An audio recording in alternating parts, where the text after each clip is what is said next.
السلام علیکم و رحمت الله و برکاته.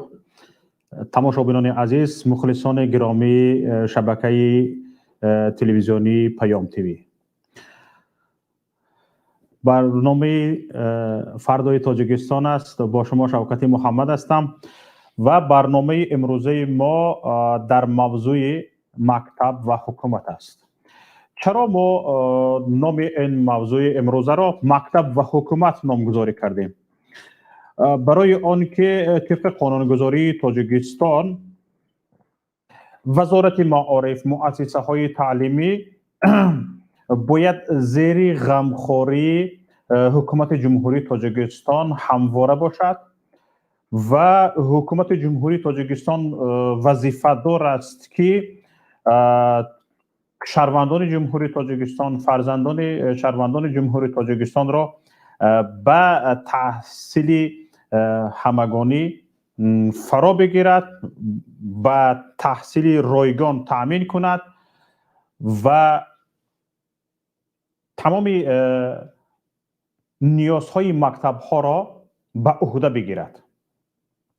این طبق قانونگذاری جمهوری تاجیکستان است و امروز ها اما شکایت های زیادی به ما میرسند و شکایت های زیادی در شبکه های اجتماعی دیده می شود که مردم نگران از آنند که وزارت معارف جمهوری تاجیکستان، حکومت جمهوری تاجیکستان یعنی در عموم با وزارت معارف هرچند اهمیت میدهد، درست مکتب ها فعالیت کرده ایستاده‌اند، درست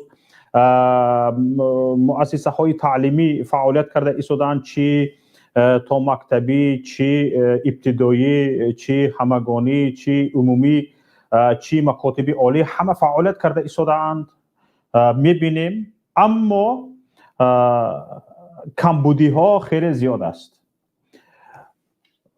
صلاح دانستیم ما امروز به چند از کمبودی ها طبق قانون اشاره کنیم. صلاح دانستیم امروز ما به چند از شکایت های مردم هم آواز باشیم، هم صدا باشیم.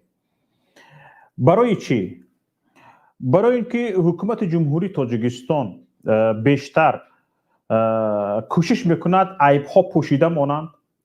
شبکه های تلویزیونی، رسانه ها، یعنی وسایل اخبار عموم در تاجیکستان همه اکثریت در سنزوری حکومت هستند و میترسند، از کمبودی نمیگویند. پس کمبودی های موجود در کجا گفته شود؟ وسایل اخبار عامه بجز رکلام پیشوای ملت دیگه هیچی ندارد.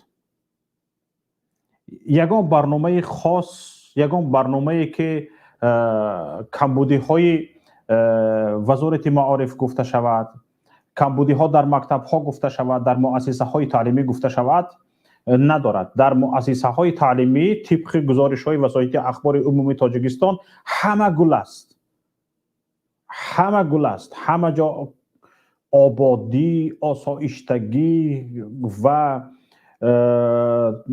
خوانندگان مکتب در بهترین جای ها، در بهترین مؤسسه ها، انشاءات های تعلیمی تعلیم فرا گرفته ایستاده‌اند و در المپیاد ها اشتراک میکنند، در کنکورس ها اشتراک میکنند و عموما غمخوری دولت به ساحه معارف خیلی زیاد است طبق گزارش های وسایل اخبار عموم.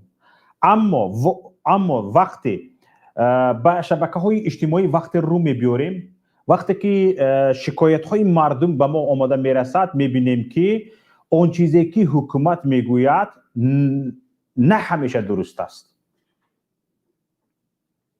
پهلوهای دیگری فعالیت مؤسسه های تعلیمی دیده نمی شود. از آنها، از کمبودی ها چشم پوشیده می شود. واقعا باعث انصاف است بگوییم که هر جای فعالیت هست در آنجا کمبودی دیده می شود. کمبودی در جای می شود که در آنجا فعالیت نباشد. کسی که فعالیت نمی کند، کسی که حرکت نمی کند، کسی که کوشش نمی کند، غیرت نمی کند، کمبودی او دیده نمی شود، چون که او به میدان نبرآمده است، به میدان فعالیت نبرآمده است. درست است حکومت که در میدان فعالیت است، درست است که امروز مکتب ها فعالیت کرده ایستادند، مکتب پر از خوانندگان است و درست است که اینجا به کمبودی نمی شود. لیکن این رو باید بدونیم که آیا کمبودی گفته نشود اصلاح می شود؟ از کمبودی چشم بپوشیم، کمبودی رو نادیده بگیریم و همه نارسایی ها رو نادیده بگیریم، آیا آنها این پرابلم ها، این مشکل ها حل می شوند؟ طبیعی است که حل نمی شوند. برای همین جای کمبودی ها گفته شود، به کمبودی ها اشاره کرده شود و برای برطرف کردن این گونه کمبودی ها باید پیشنهاد ها باشند. مثلا گریم یک روزنامه‌نگار، یک کارمند وسایل اخبار عموم میگیرد یک تحقیقات ژورنالیستی میبرد، کمبودی ها را آشکار میکند، افشا میکند و رسانه‌ای میکند و در این حالت کارشناسان میگویند برای برطرف کردن این مشکلی ها پیشنهادهای خود را رسانه‌ای میکنند و پیشنهادها میکنند، کارشناسان این کمبودی ها را تحقیق میکنند و پیشنهاد میکنند که برای برطرف کردن این کمبودی ها باید این کارها و این کارها و فلان کارها اجرا کرده شود که همین مسئله در جامعه تاجیکستان دیده نمی شود. در جامعه تاجیکستان فقط حکومت، نهادهای حکومتی کوشش میکنند که همه کمبودی ها پنهان مانند، همه کمبودی ها پنهان، از نظر پنهان مانند و فقط از پیشروی ها گفته شود، از فعالیت های خوب گفته شود. یعنی حکومتداران ما به این اندیشه اند که فکر میکنند ما اگر فقط از کمبودی ها نگوییم، فقط از پیشروی ها گپ زنیم، روحی مردم بلند می شود و مردم روح بلندانه یعنی زندگی میکنند. یعنی چیزهایی که کمبودی هایی که گفته نشود این خوب است. لیکن در جامعه دموکراتی، در جامعه حقوق بنیاد، در جامعه که در این عصر امروز پیش رفتن میخواهد، کمبودی را پنهان کرده پیش رفتن نمیشود. خود آن که در ساحه معارف نه فقط کمبودی بلکه روز تا روز عقبمانی عقیبروی مشاهده می شود که این نگران کننده است. وقتی که عقیبروی عقیبمانی مشاهده می شود و وزارت معارف، ساحه معارف فعالیت خود را به حیات امروز مطابق کرده نمیتواند، به حیات امروز مطابق فعالیت کرده نمیتواند، این عقب کشی است.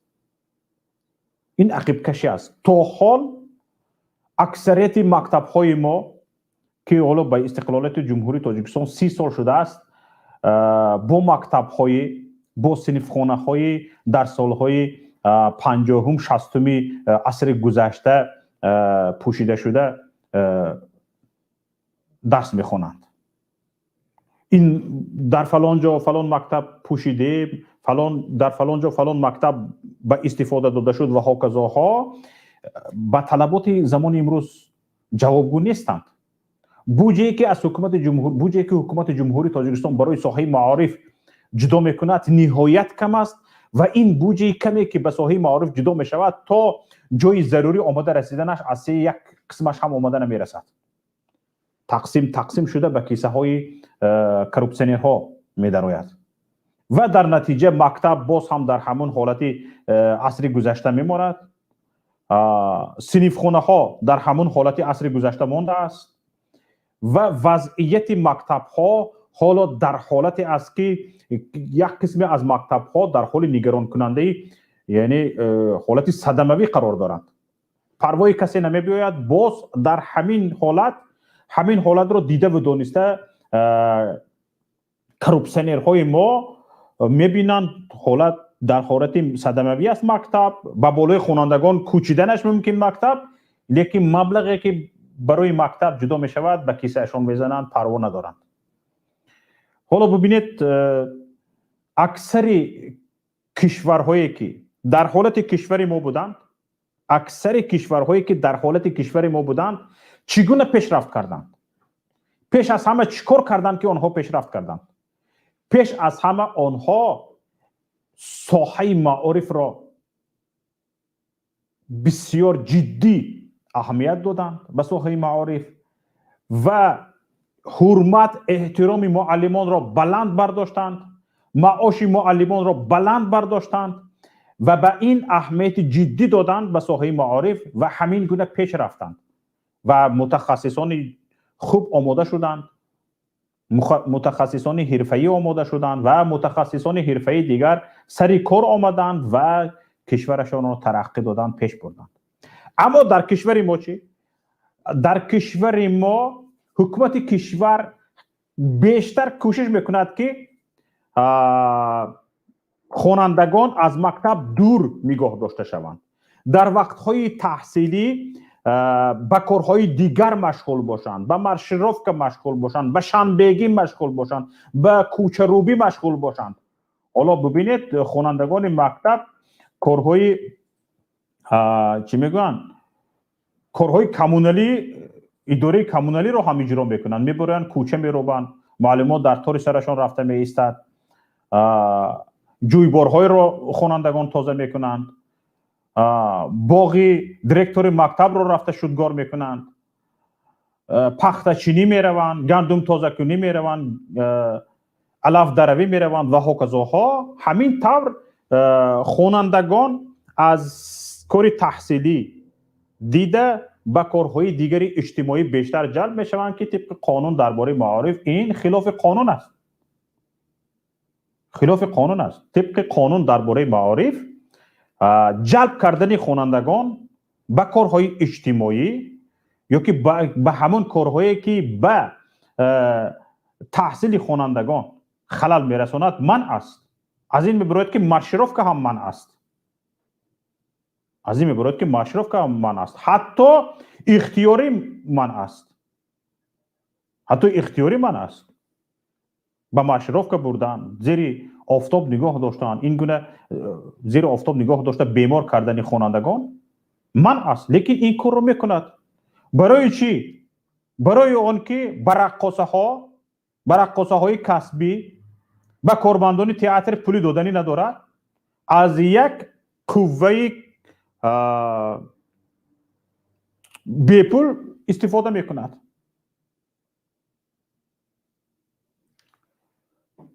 نمیتواند شخصان حرفه‌ای، کارمندان تئاتر، اکتیوران، رقاصه ها را به کار تامین کند. اخیراً تاجیکستان رقاصه ندارد که به جای رقاصه ها طلبه ها را 1 ماه و 2 ماه یاد داده برآورده رقاصه میکنند، رقص میکنند. این کار غیر قانونی است، قانون شکنی است. باید والدان طبق قانون جمهوری تاجیکستان و شخصانی که آنها را عوض میکنند در این حالت باید به سود مراجعت کنند، به پروکراتور مراجعت کنند که فرزندان آنها به کارهای اجتماعی و به آن کارهایی که به تحصیل آنها خلل میرساند جلب کرده شدگی هستند. وقتی که فرزندتان را به شنبگی میبرند، روزهای تحصیل، روزهای تعطیل، یا شنبه یا یک شنبه، این کار غیر قانونی است.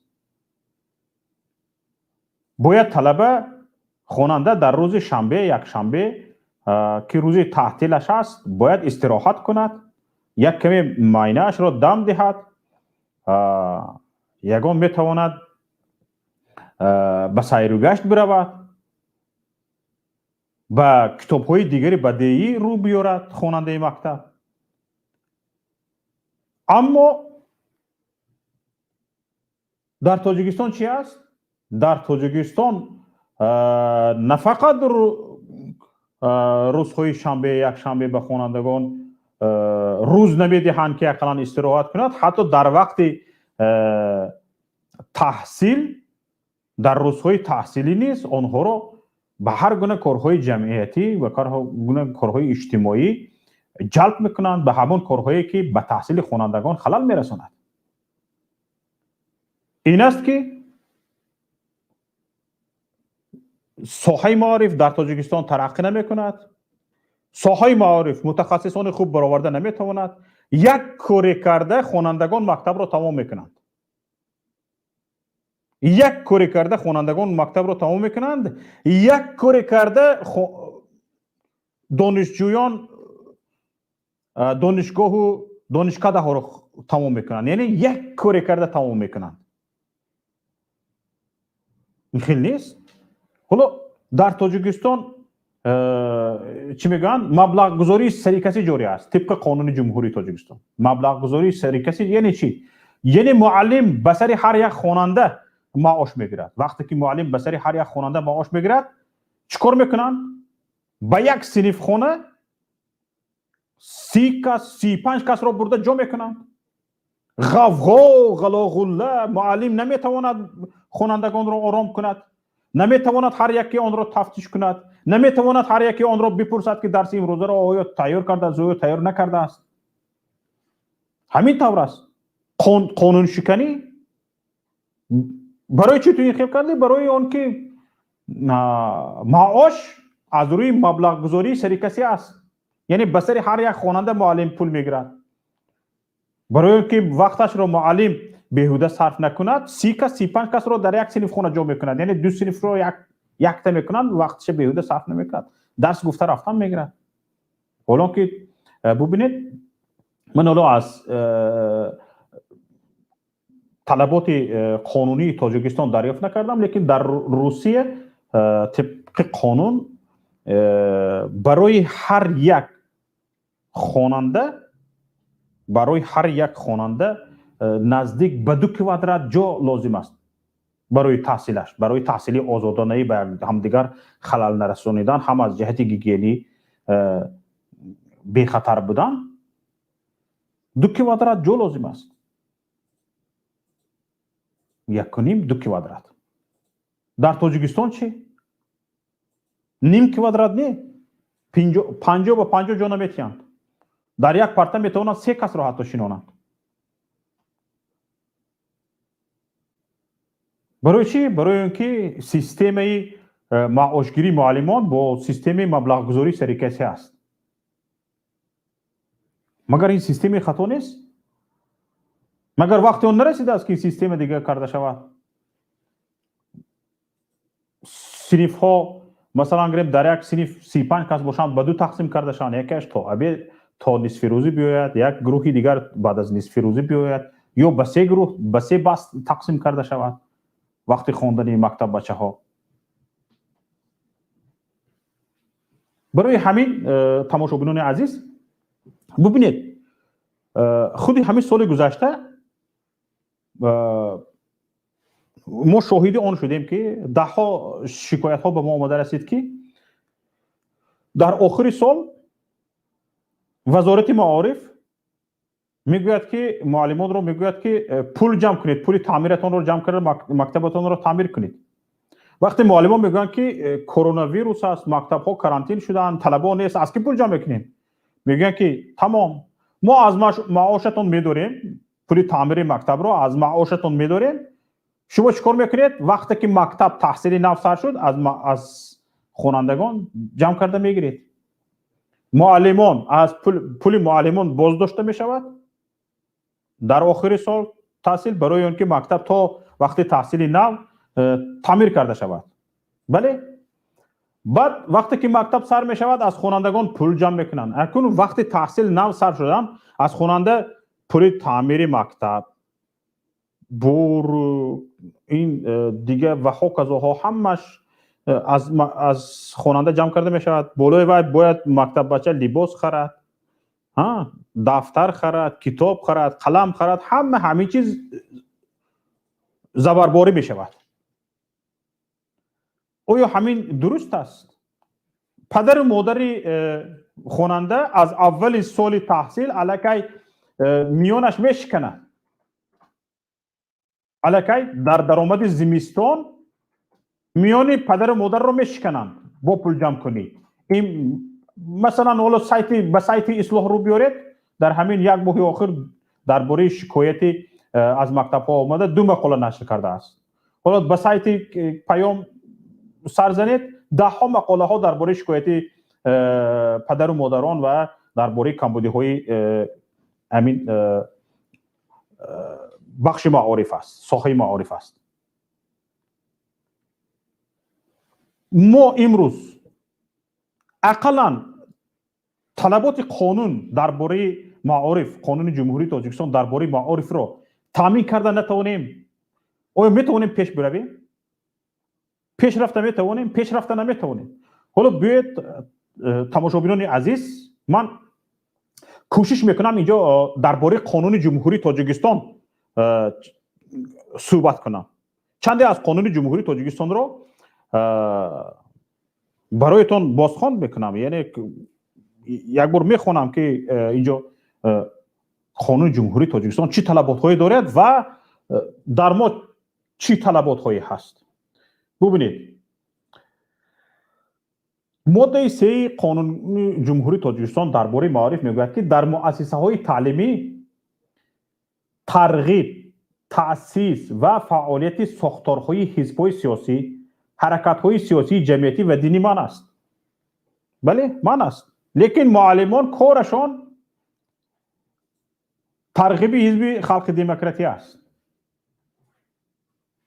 دیرکتوری مکتب، در مکتب، در چند از مکتب ها تشکیلات های ابتدایی حزب خلق دموکراتی هستند. ممکن نیست. در همین حالت طلبه هایی که دیندار هستند روسری بسر کرده اند، آنها تعقیب می شوند.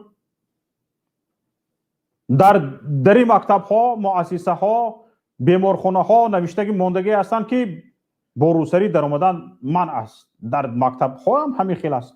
به مکتب در آمدن نمیموند با روسری در آمدن. اما ببینید که پرینسیپ های اساسی سیاست دولتی در ساحه معارف برابر حقوق شهروندان در گرفتن تحصیلات باصفت است. پرینسیپ اساسی سیاست دولتی در ساحه معارف برابر حقوق شهروندان، یک سطر پوش یا یک رومال پوش از رومال نمی پوشیدگی از یک نفر، همه باید برابر باشن، برابر حقوق باشن. حقوق این پستر، حقوق این بالاتر نباشد. برای اون که مثلا طلبات یک شخصی بدین که دیرکتور مکتب است یا که بالاتر وزیر معارف است یا که از او بالاتر رئیس جمهور است، کسی باشد نباشد باید قانون رعایت شود. به خاطر اون که او فکری بدینی دارد، ضد دینی دارد، یک شخص دیندار حقوقش باید پایمال نشود. به خاطر اون که یک نفر دیندار است، به خاطر دینداریش یک نفر بدین حقوقش باید پایمال نشود. یعنی برابر حقوق این است. اما در یگان جایی قانون معارف درباره تاجیکستان درباره روسری گپ نیست. اینها تمام دانشمندی بدانشی خواننده را در روسری داشتن یا نداشتن میبینند. ببینید در ماده 6 قانون جمهوری تاجیکستان درباره معارف گفته می شود که ببینید در بند یکمش میگوید که دولت به شهروندان جمهوری تاجیکستان نوابسته به ملت، نژاد، جنس، زبان، اعتقاد دینی، موقع سیاسی، وضع اجتماعی و مال ملکی حقوق به تحصیل را کفالت میدهد. نوابسته از اعتقاد دینی، زبان، جنس، موقع سیاسی، وضع اجتماعی و مال ملکی حقوق به تحصیل را کفالت میدهد. اونایی که معلمای مکتب میگن با روسری اومدی از مکتب صورت میکنیم، از مکتب خارجت میکنیم، از دانشگاه خارجت میکنیم و هکذاها، از این میبراید که اگر به خاطر اعتقاد دینیش روسری پوشیده اومده است، وقتی که شما میگید که از دانشگاه خارج میکنم، شما قانون شکنی کرده اید. قانون جمهوری تاجیکستان درباره معارف را پایمال کرده اید. یا یک نفر بگذار بیاید به مکتب میگه مثلا گریم با سر لوچ آمده است، اگر بگوید که تو با سر لوچ آمدی ما تو را به خاطر سرلوچیت از مکتب خارج میکنیم، چیکار داره شما به سر لوچیان، به سر پوشیده آن؟ شما صفت تعلیم را بالا برید.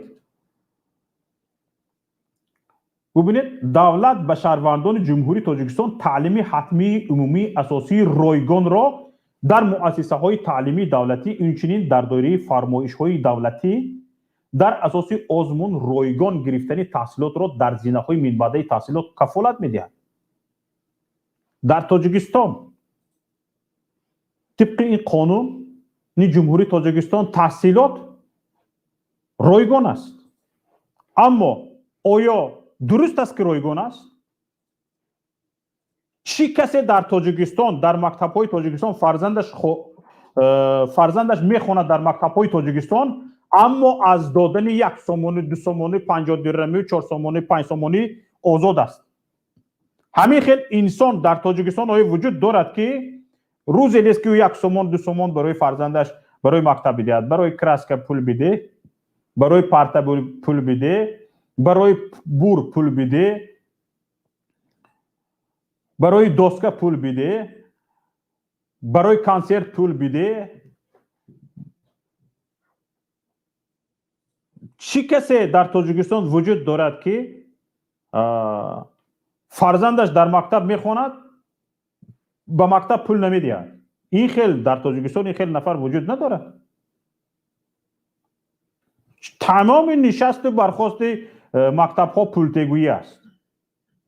برای چی؟ برای که معلم های بیچاره را از بالا همین خیلی وظیفه دار بکنند. از بودجه کشور مبلغ جدا می شود، به همین گونه کارها، به تعمیر مکتب، به دیگر کارهای تشکیلی جدا می شود. از مثلا برای کارهای تشکیلی مکتب، به جشن و مراسم ها از اتفاق کسبه پول جدا می شود، مبلغ جدا می شود. همه این را کروپسینر ها تا آمدن به مکتب به کیسه میزنن و میگن که بیچاره دیرکتورای مکتب رو میگن که اکنون از خوانندگان و از پدر و مادران پول جمع کنید. همین یک نمودی ظلم نیست مگر؟ قانون شکنی نیست مگر؟ قانون شکنی است. برای چی چنین نفران؟ حالا ببینید همگان شاهد آن هستیم که یگان نفر فرزندش بدون پولته گفتن مکتب نمیخواند. میباید پدر به این پولته، مادر به این پولته، تریزه مکتب شکست پول جمع کرده ایستاده ایم، پارتای مکتب شکست پول جمع کرده ایستاده ایم، با پالشویک لطه لازم پول جمع کرده ایستاده ایم. بوری مکتب تمام شد پول جمع کرده ایستادیم. همین خیل هر روز پولته. لیکن به این همه از بودجه کشور مبلغ جدا می شود.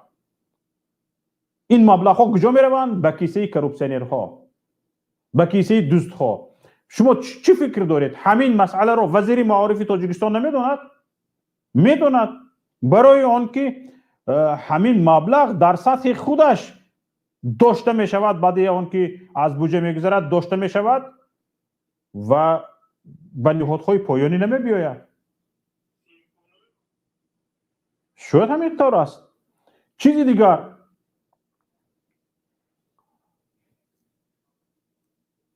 شهروندان تاجیکستان، برای شهروندان تاجیکستان دولت در مؤسسه های تعلیمی دولتی تحصیلات ابتدایی کسبی، میانه کسبی، عالی کسبی و کسبی بعد از مؤسسه عالی تعلیمی یک مرتبه گرفتن تعلیمی رایگان را کفالت می‌دهد. این در ماده 6 گفته شده ایستاده است. دولت کفالت داده ایستاده است که من به شما، به فرزندان شما تعلیم در مکاتب را یک مرتبه رایگان کفالت می‌دهم. لیکن آیا درست است؟ آیا درست است که در واقع فرزندان ما رایگان تحصیل میکنند؟ نه. دائم پول جمع کنی هست. پیش از مکتب سر شدن یا وقتی مکتب تمام شدن، روزهای همین شب روزها در ماه می جلسه پدر و مادران تشکیل می شود. در جلسه پدر و مادران یک روزنامه وجود دارد. پول جمع کنیم. پول جمع میکنیم. چیکار میکنید؟ پول رو مکتب رو تعمیر میکنیم. اوی این پدر و مادر انداز سپرنده است. به بودجه کشور انداز سپریده است. از حساب این دولت طبق این قانون گفته است که من به فرزندت تحصیل را رایگان میدهم. پس برای چی مکتب را این باز پول جمع کرده این تعمیر کنه؟ این نشانگری چی است؟ این با همین حکومت چی گفتم میخواد به مردم؟ من کورنوشایم هستم. قانونی که چیزی که قانون، وظیفه‌ای که قانون از من طلب میکند اون رو اجرا کرده نمیتوانم.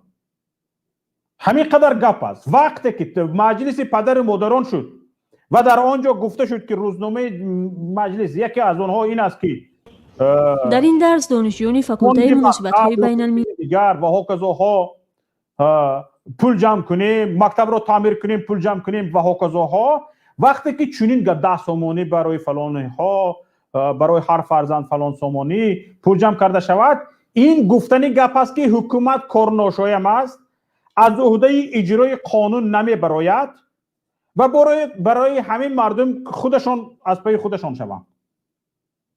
یگانه چیزی که حکومت همین گپ را گفته نمیتونه و رفته مردم را پول میگوید، این مضمون این گپ همین است. یعنی حکومت کارناشایم است، از عهده اجرای قانون نمی براید، طلبات قانون را اجرا کرده نمیتواند.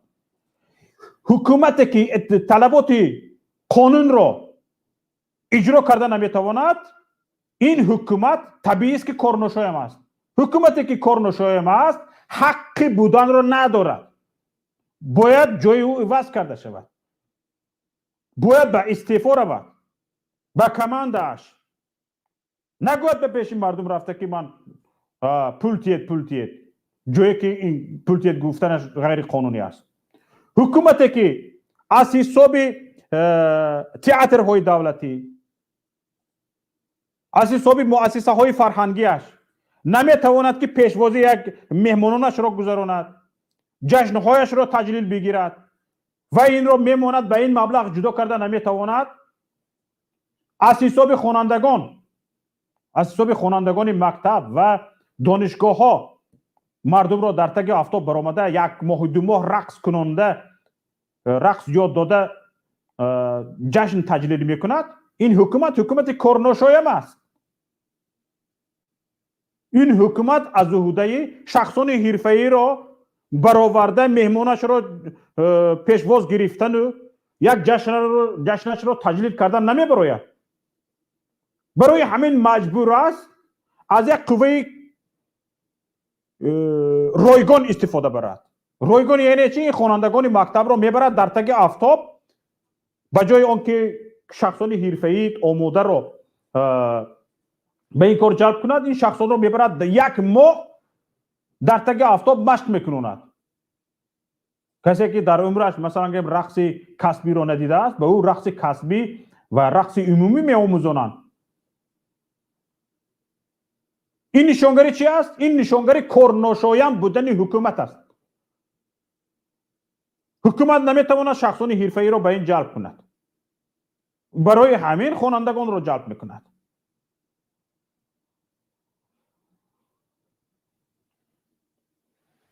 یعنی این چی است؟ قانون شکنی. برای چی؟ برای اون که طبق قانون جمهوری تاجیکستان درباره معارف یگان نهاد حق ندارد خوانندگان مکتب را به کارهای اجتماعی، یعنی کاری اجتماعی است، به کارهای اجتماعی، به همون کارهایی که به تحصیل خوانندگان خلل وارد میکند جلب کند. مشرف که به تحصیل خوانندگان خلل وارد نمیکند، میکند. 4 ساعت و 5 ساعت در وقت تحصیل درس آنها در مشرف که بودند. این توی وزارت معارف تاجیکستان شرکت این ساعت‌هایی که باید درس می‌خوندن کجا شد؟ اسراف چی شد؟ اسراف مشرف که این درسایی که ازبر کردن نتونستن، از خود کردن نتونستن، فرا گرفتن نتونستن، چی میشود؟ جوابش رو کی میده؟ برای همین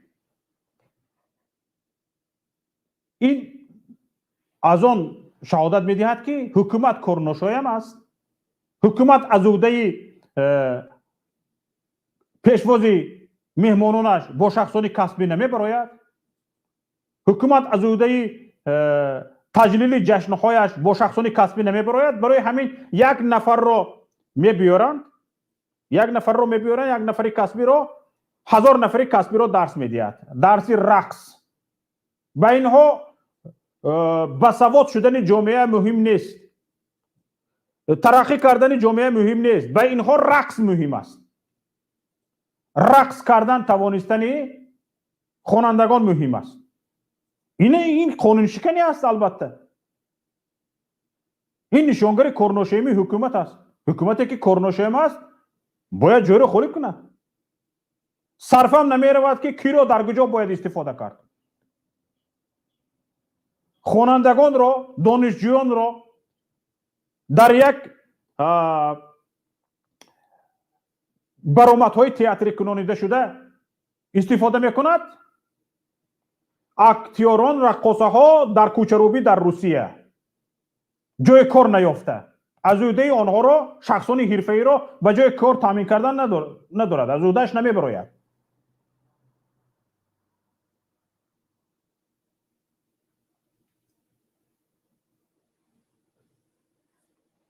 حالا ببینید، وظیفه حکومت است که شخصانی که به جای کار تامین میشوند، مؤسسه های تحصیلات عالی را ختم میکنند، به جای کار تامین کند. تامین میکند؟ نه، تامین نمیکند. معلمان مکتب را، شخصانی که در دهات درس میدهند، در مؤسسه های تعلیمی درس میدهند، باید آنها را به منزل تامین کند، به منزل تامین کند، به جای زیست تامین کند، طبق قانون جمهوری تاجیکستان درباره معارف. این معلمان عزیز، یک بار همین قانون جمهوری تاجیکستان درباره معارف را گیرید خوانید، ببینید چقدر شما حق و حقوق دارید. باید همین حکومت شما را به جای زیست، به منزل، به حولی تامین کند. تامین میکند؟ چند سال پول جمع میکنید که شما یک در خانه بپوشید؟ یا کی فرزند شما کلان میشود، مهاجر میشود، رفته پول کار میکنه، عرصه که شما خانه پوشید؟ چند نفرتون از حساب دولت خانه و منزل زیست دار شدید؟ نیست. اقلا باغ خشک را نمیده. تو معلمی گفته باید معلم چند سال اول معلمیش را ترک کند، روسیه رود، مهاجرت، پول کار کند، باید اول خانه پوشد، بعد فعالیت آموزگاریش را ببرد. به همین حالت وادار کردن معلم متخصص این جنایت است. همین جنایت در سطح حکومت است. همین جنایت در سطح حکومت است. و کی گناهگار است؟ رهبریت حکومت گناهگار است.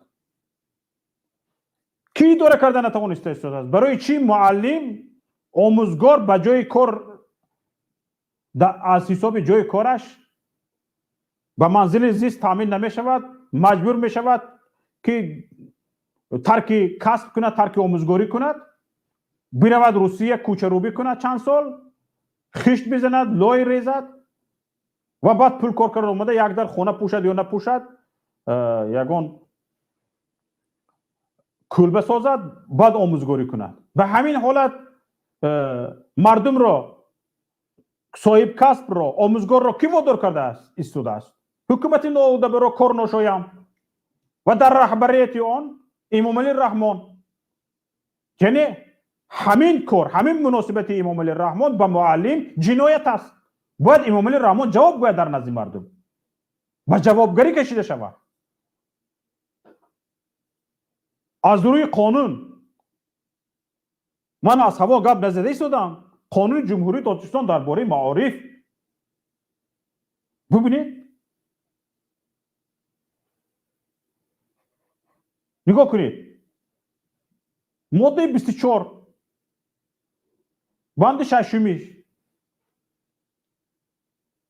گرفتن تحصیلات دینی در جمهوری تاجیکستان به شهروندان تا سن 18 با رضایت خطی پدر و مادر شخصانی آنها را عوض کننده اجازه داده می شود.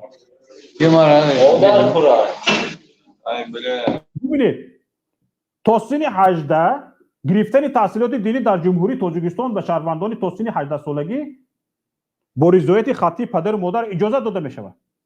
بگویید تا 18 سالگی در کدام کنج تاجیکستان یگان نفر فرزند جمهوری تاجیکستان، فرزند شهروند جمهوری تاجیکستان تحصیل دینی گرفته شده است؟ یک نفر وجود دارد؟ یک نفر. به صفر فراورده، به صفر، به صفر فراورده. حالا که قانون اجازه داده است که با رضایت خطی پدر و مادر فرزندان شهروندان جمهوری تاجیکستان می توانند با رضایت خطی پدر و مادرشان تحصیل دینی گیرند طبق قانون جمهوری تاجیکستان درباره معارف. یک نفر وجود دارد که در تاجیکستان تحصیل دینی داشته باشد تا سن 18 سالگی؟ رفتن به مسجد منع است. گرفتن تحصیلات دینی هرچند منع نیست، با رضایت خطی پدر و مادر اجازت است. بگوید که یک نفر یافته تید که انا همین بچه سن 18 سالگی نرسیده است لیکن در فلان جا تحصیل دینی میگیرد. یعنی یک شخص صاحب حقوق را از حقوق بدگی قانونیش چی کردید؟ محروم کردید. یعنی محروم کردن یک نفر از صاحب حقوقیش، از حقوقش. این جنایت نیست؟ جنایت است. جنایتکاری در سطح حکومت. جنایتکاری در سطح حکومت. حکومت به ملال حق مردم، حقوق مردم را پایمال کرده ایستاده است. حقوق دینداران، آزادی دینی مردم را که سرقانون جمهوری تاجیکستان یعنی کنستیتوسیون جمهوری تاجیکستان کفالت داده ایستاده است، پایمال کرده ایستاده است. این حکومت به چه خاطر قانون شکنی میکند؟ کی ما مردم از این حکومت میپرسیم؟ کی از این حکومت میپرسیم که چرا قانون شکنی میکنی؟ چرا حق ما رو محدود میکنی؟ چرا حقوق ما رو پایمال میکنی؟ کی میپرسیم این مردم؟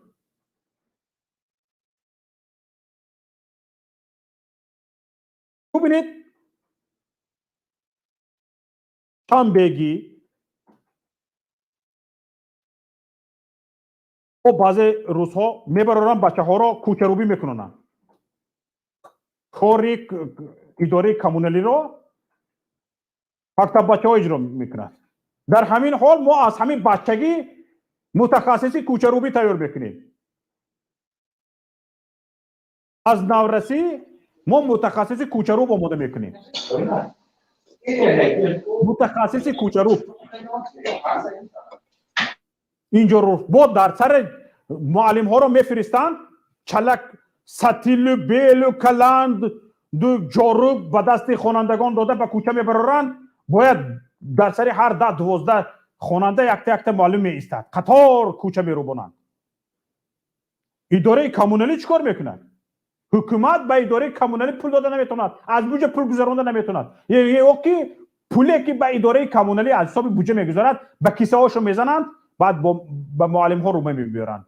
همین طلباتون رو 1 ساعت وقتش رو جدا کنید، به حکومت رفته میگن، با حکومت پول تقسیم میکنن، بعد حکومت به دیرکتوران مکتب فرمان میدهد، بعد دیرکتوران مکتب به راهبران صنف، به معلمان بیچاره در قشلاق جای ها برق نیست، اتو کار نمیکند، درزمار کرده نمیشود سر لباس، شرایط شستشوی سر لباس در قشلاق جای ها خیلی محدود است، حتی در شهر محدود است. در این زمستان ها در چی ها اکثریت کس ماشین جامشویی ندارند، با دستشان در هوای خنک سر لباس میشویند. اینا میبرند چیکار میکنند؟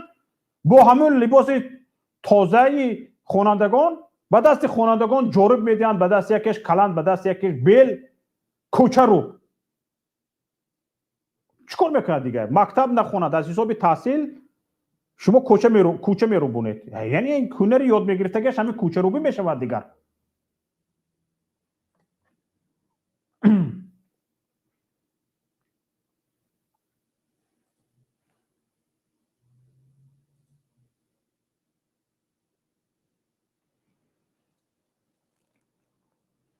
ببینید دقت دید به قانون. حاضر دوستان عزیز انشالله من تا همینجا میگویم، بعد همراه صحبت میکنیم. کسانی که وارد شدید تقریبا 7-8 نفر وارد شدند، انشالله همراه صحبت میکنیم. ببینید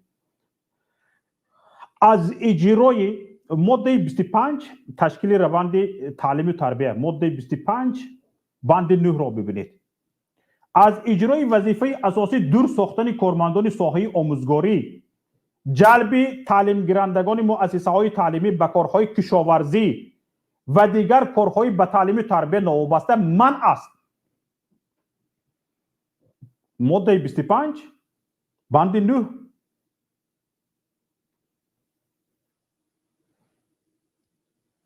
ببینید در مؤسسه های تعلیمی روند تعلیم و تربیه در اساس احترام طرفین میان تعلیم گیرندگان، آموزگاران و دیگر کارمندان عملی کرده می شود. در مناسبت با تعلیم گیرندگان استفاده اصول های زوراوری جسمانی و تاثیر روانی منع است. زدن، کفتن، حق و حقارت کردن، رمالتکش گفتن منع است. تاثیر روانی رساندن. تو به لباس او چیکار داری؟ تو صفت تعلیمت رو بلند بردار. مگر طرز لباس پوشیدن بلند برداشتن صفت معلوم، صفت تعلیم تربیه بالا می ایستد؟ نه. تماشا بینون عزیز هموطنان گرامی، من وقتی که در ترکیه زندگی میکردم، وقتی خواستم فرزندانم رو به مکتب برم، به من یک ورقچه دادن. فرزندانم رو حجتهاش رو به مکتب قبول کردم، به من یک ورقچه دادن. در آن ورقچه فامیل نام نسبی، یعنی نام نسبی فرزندانم نوشته شده بود، کدام صنف میخواند، در کدام صنف است نوشته شده بود و آدرسی اتلیه، جای سیخ دوزندگی نوشته شده بود. من وقتی که فرزندانم رو گرفته آنجا بردم، فرزندانم رو چین کردن، تنشان رو چین کردن. با دخترکان یک دامن وابسته، هر یک صنف با رنگ جداگانه صنف خودش رو داشت. یعنی رنگ دامنش رو میدیدی میگفتی که این صنف فلان است. و یک فوتبالکه که با دختران من انتخاب کردم آستین دراز باشد ягон кас гап назад, у дар онҷо ба сатри ту сару кор надоранд. Як футболка ва як доман, ба писарон як шим ва як футболкаи дигар. дар инҷост эмблемаи ҳамон мактаб задагӣ. ҳар як мактаб боз ба худаш эмблема дорад. эмблемаи ҳамон мактаб задагӣ, яъне рақами ҳамон мактаб задагӣ аст, навистагӣ аст. дар кӯча вақте ки хонанда роҳ меравад, аллакай дида мешавад ки хонандаи кадом мактаб аст. аз сари либосаш дониста мешавад ки хонандаи кадом синф аст. лекин ин талабот вуҷуд надорад ки ҳатман шими костюм пӯшида биё, ҳатман курта пӯшида биё, галстук андохта биё, вуҷуд надорад. либоси мактаби футболка, доман, яъне як либосе ки хонанда дар синфхона худашро роҳат ҳис мекунад. ҳамин хел шими костюм пӯшидагӣ, галстукҳо задагӣ, гулӯҳо, ҳамин хел чӣ мегӯянд, буғӣ карда шудагӣ бо галстук ҳамин хел карда намешинад хонанда дар мактаб. барои хонанда як фазои озод дар кор аст. як футболка озод акак, як шиме ки васеъ бошад, домане ки васеъ бошад, ӯ худашро нороҳат ҳис накунад, ин ҷам намоён аст, он ҷам намоён аст, гуфта доманро пас кашидан нагирад духтарак бача. доманаш бемалол дароз бошад ки ба пас кашидани доман ё худашро поҳояшро пинҳон кардани доман дигар ниёз набошад. худашро роҳат ҳис кунад ва дигар ҳуши хаёлаш ба либосҳояш банд набошад, як либоси озоду набошад. дар мо чӣ? дар мо ҳамин безрукавкаҳое мепӯшонанд, ҳамин хел медоранд, галстукҳоро мезанонанд. ба баъзе бачаҳои бечора ин хел чӣ мегӯям, бабочка мезанонанд, ҳамин хел гӯша бухмӯш карда, ҳамин хел буғӣ карда бабочка мезанонанд. дар Тоҷикистон гӯён ки вай артист бошад, дар ягон консерватория баромад мекардагӣ бошад. чур раҳм кунед, 5 соату 6 соат ҳамин ҳолат шиштан аст дар кор хонанда. чӣ хел меомӯзад? чӣ меомӯзад ӯ? ҳамин дар ҳамин ҳолат ҳуши хонандаро ба худатон ҷалб карда метавонед? наметавонед. охир сари либоси тавсиявиро шумо сари либоси хатмӣ кардед. дар ягон ҷои қонуни ҷумҳурии Тоҷикистон дар болаи мисол гирем сари либоси хонандагон нест, хатмӣ вуҷуд надорад. طبق آیین‌نامه مکتب سر لباس توصیوی وجود دارد و حکومت جمهوری تاجیکستان وزارت معارف سر لباس توصیه میکنه. لیکن شما همین سر لباس توصیوی را توصیه یعنی که همین خیر پوشید خوب است گفتن گپ، حتما همین رو پوشید گفتن گپ نیستیم. توصیه معنای حتمی بودن رو ندارد. توصیه است، یعنی خواهید اجرا میکنید آن را، نخواهید اجرا نمیکنید. مثلا گریم شما نگاه کنید یک فوتبالکا یا یک دامن خریدن گوجایو، مثلا گریم شیمو کاستیومو گالستوکو کورتایو هستگی کورتا، مثلا گریم باز تحپوشی هایو این وحا کزاها مثلا مایکه میگیم پوشیدن ها گوجا چند قبط مبلغش چقدر؟ یک فوتبالکی که خودش رو راحت حس کند در اینجا امبلم مکتب زدگی شدگی باشد. بس است آخر چی در کار او رو کورتا پوش، گالستوک، زن، شیمی کاستوم پوش گفتن ها. صفت تعلیم رو باید ما نگاه کنیم. خیر یک روزهای جشنی باشد، مثلا گریم یگان جشن مکتب باشد، سرشوی روز سرشوی مکتب باشد، یا که روزی ختم باشد، یا که یگان تجلیل یگان جشن باشد که خوانندگان در سطح مکتب جشن میگرفتند باشد و چیزی دیگر است در همون روزی عید. یکی در وقت تحصیل این خیلی نکنید آخر.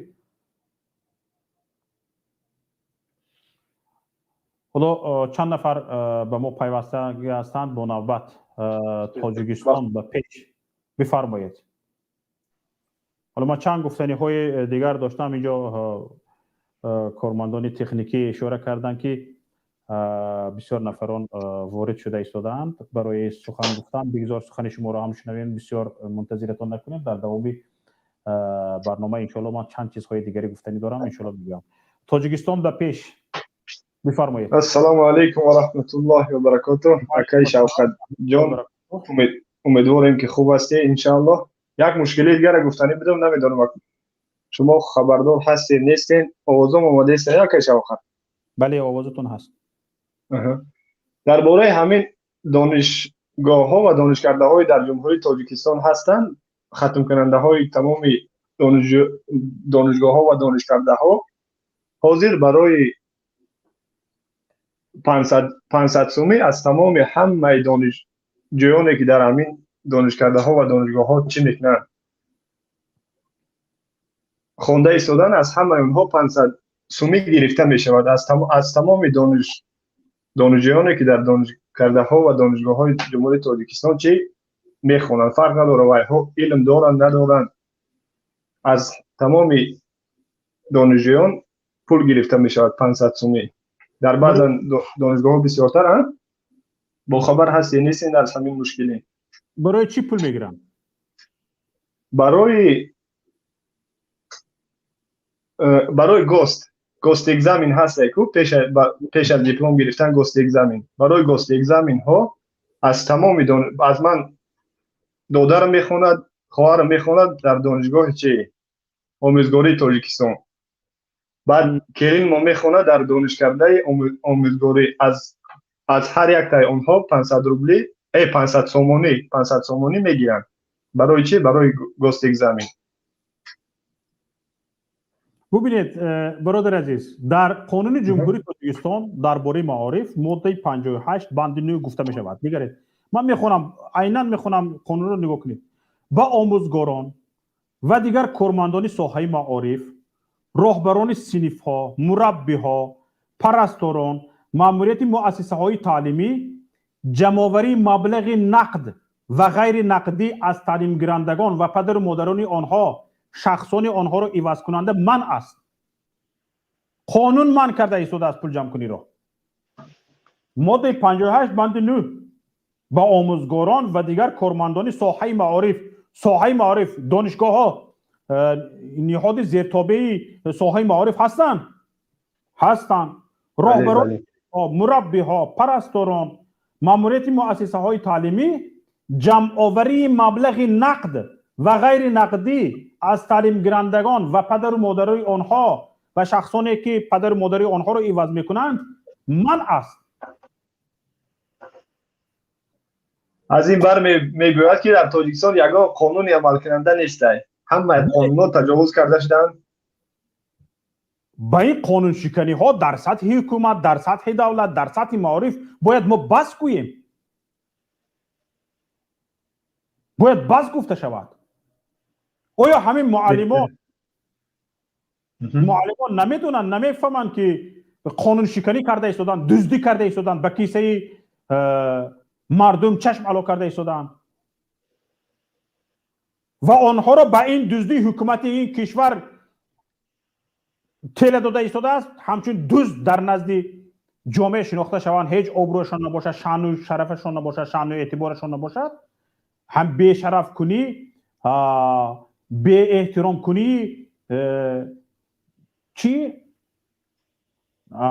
کارمند وزارت معارف از جانب حکومت شده ایستاده است. حکومت میخواهد بغیر از یک پیشوا دیگر هیچ کس یگان آبرو، عزت، حرمت، احترام در نزد جامعه نداشته باشد. با اکی شوکت یک مشکل دیگر این است که کمتر یک چند هفته پیش زنگ زدم خونه، گفتن که ایده. گفتم کدوم ایده؟ مقصد یگان روز اید نبود. بعد گفتن روز اید استقلالیت. بعد گفتم که اید استقلالیت از آنی که ما مقصد با خبر هستیم 9 سپتامبر هست که از حاضر در تمام قشلاق هایی که هستند، در ناحیه‌ای که ما قرار داریم در تمام قشلاق ها اید هر هفته یا که همین در تمام قشلاق ها همین اید گذرانده می شود. همین چی فایده دارد برای خلق؟ تماما نمیفهمیم. ببینید، قانون جمهوری تاجیکستان هست، ماده 52 قانون جمهوری تاجیکستان هست، حفظ شأن و شرف آموزگار. حفظ شأن و شرف آموزگار در اینجا گفته می شود که شأن و شرف آموزگار تحت محافظت دولت قرار دارد. شما وقتی که شأن و شرف آموزگار تحت حمایه دولت، محافظت دولت قرار دارد، معلم را مجبور میکنید که از خواننده پول جمع کند، برای تعمیر مکتب پول جمع کند، معلم را مجبور میکنید که در انتخابات تقلب کند، آوازها را بدزدد. بله. همه کاری کوچگی به همه کاری افلاس مردم را، معلم را مجبور میکنید که اون را اجرا کند. مگر این پایمال کردن شان شرف معلم آموزگار نیست؟ در نزد جامعه بی آبرو گدا نشان دادن آموزگار نیست؟ بسیار پدر و مادران نمیفهمند که این معلم یگان مثلا گریم شاید یگان تین از اون پولی که جمع کرده میشود بهره نمیگیرد، همه پول به بالا میرود. خیر ایده از 5 سومون جمع کنن، 7 سومون جمع میکنن، 2 سومون بس کیسه میزنن، 5 سومون به بالا میدن. این خیلی هم وجود داره، لیکن بسیاری از معلمان میدونم خیلی به انصاف هستن، در یک بیچارگی زندگی میکنن، در یک حالت خیلی فقیری زندگی میکنن، اما انصاف دارن به کیسه مردم چشم بالا نمیکنن، لیکن مردم بدشون میبینند. به خاطر چی؟ به خاطر آنکه اینها به شرایط مردم نگاه نکرده، به کمبغلی مردم نگاه نکرده، به بیپولی مردم نگاه نکرده، اینها به فرزندان آنها میگن که رفته پدر و مادرت رو بگو پول بیارد. وقتی که یک مثلا در یک صنفخانه 25 نفر باشد، 20 نفر یک کاری کرده پول میبرد، 4-5 نفر نمیبرد. در اون شما تصور کنید که اون 4-5 نفری که پول آوردن نتونست، اون بچه چه خیلی کمپلکس پیدا میکند، چه خیلی شما روانش رو میشکنید، چه خیلی او رو روح افتاده میکنید. حالا در شرایط امروزی تاجیکستان شاید از 25 نفر 10 نفر پول برن، 15 نفر پول برده نتوانند. ببینید در پیش اونهایی که پول برده توانستن، اون 15 نفری که پول برده نتوانستن چه خیلی روحیه‌شون میشکند، چه خیلی روح افتاده میشوند. در همین حال باز چی است؟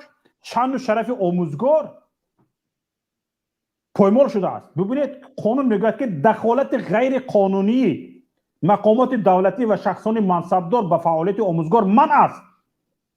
به فعالیت آموزگار دخالت نکنید، لیکن دخالت میکنند. آموزگاریش رو کنند نمیگویند، دخالت میکنند، میگویند که نه تو درس را مونه فلان کار را رفته اجرا کن، درس را مونه فلان کار را رفته اجرا کن، درس را مونه بچه‌هایت که برو کوچه رو بیتون. کی بس میکنید شما؟ با کوچه رو بی کارمند کمونالی استفاده بر، برعکس رقاصه استفاده بر، با سرودخانه حافظ استفاده بر، کارگر تئاتر استفاده بر. این بیچاره خواننده مکتب هم به شما رقاصه است، به هم به شما حافظ است، به هم به شما کوچروب است، هم کارمند کمونالی، هم اکتیار، هم رقاصه. چی گفته نگه پس خودش؟ همه قانون شکنی است. خوش آمدید برادر الهام جان یعقوبوف. اکای شوکت بخشش که برادران رو وقت چون گرفتیم، یک خبر دیگر گفتنی هستم برای شما، نمیدونم خبردار هستی نیستین. در صفحه فیسبوکی خوندم که میرزیویف پرزیدنت جمهوری ازبکستان فرمان داده بود که از نمیدونم از همین سال آینده یا که در آینده به طور رسمی چه معاش معلمان و دکتران به $1000 برآورده شود.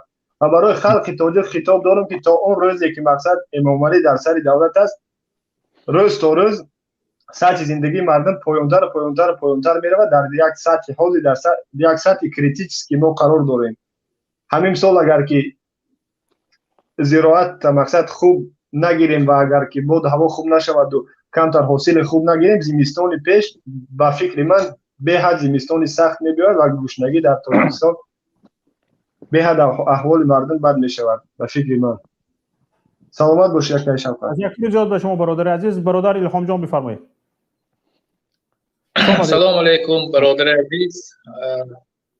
سلام علیکم. صدا هست؟ بله هست صدایتون. سلام علیکم برادران عزیز، هموطنان ارجمند، ملت جفا کشیده، رنج دیده، ظلم دیده، ستم پیشه دیده، به همه شما سلام. من میخواستم از تمام مردم ملت و بخصوص مهاجران یک خواهش کنم نسبتی که همه ما دیدیم در پایگاه های اجتماعی که حکومت ولایت سوخت چگونه دانشجویان را به پیشواز رئیس جمهور ازبکستان که قرار است ماه ایون تقریبا 10 ایون اگر خطا نکنم وارد خوجند یا وارد تاجیکستان می شود، و آنها را آوردند امروز مشق می‌دارند تا به این پیشواز یک گویا که با اندیشه خودشان با یک پیشواز درست بگیرند. میخوام یک واکنش کنند.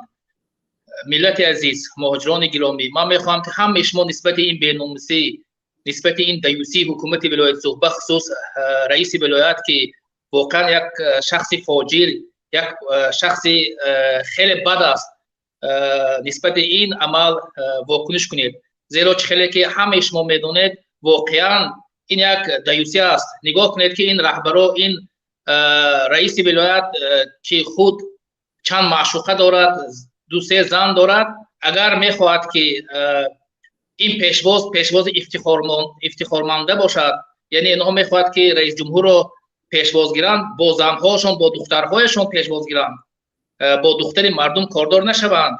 این خیلی یک کار پست است، این تحقیر ملت است.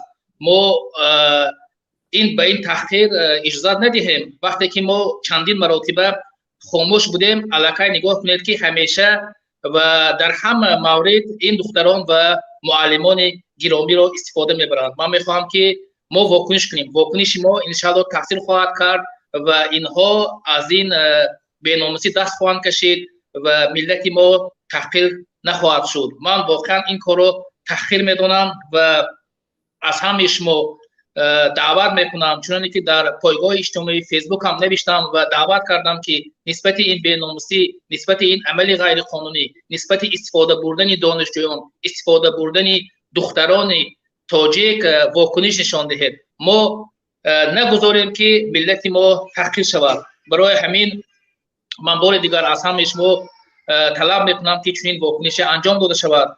نگاه کنید که در همین مارشرافکه به هیچ کس لازم نیست، پیشواز گرفتن به هیچ کس لازم نیست. به کی لازم است؟ به رئیس جمهوری ازبکستان تماما لازم نیست. او به سفری کاری میآید، او به دیدن چندین کارخانه ها برای سازشنامه بستن میآید، برای سازشنامه اقتصادی بستن میآید. برای او این مارشرافکه و این پیشواز گرفتن لازم نیست. اگر ضرور شد ما به رئیس جمهوری ازبکستان هم نامه خواهیم نوشت و این تمام عکس‌هایی که در پایگاه اجتماعی است آن را روان خواهیم کرد.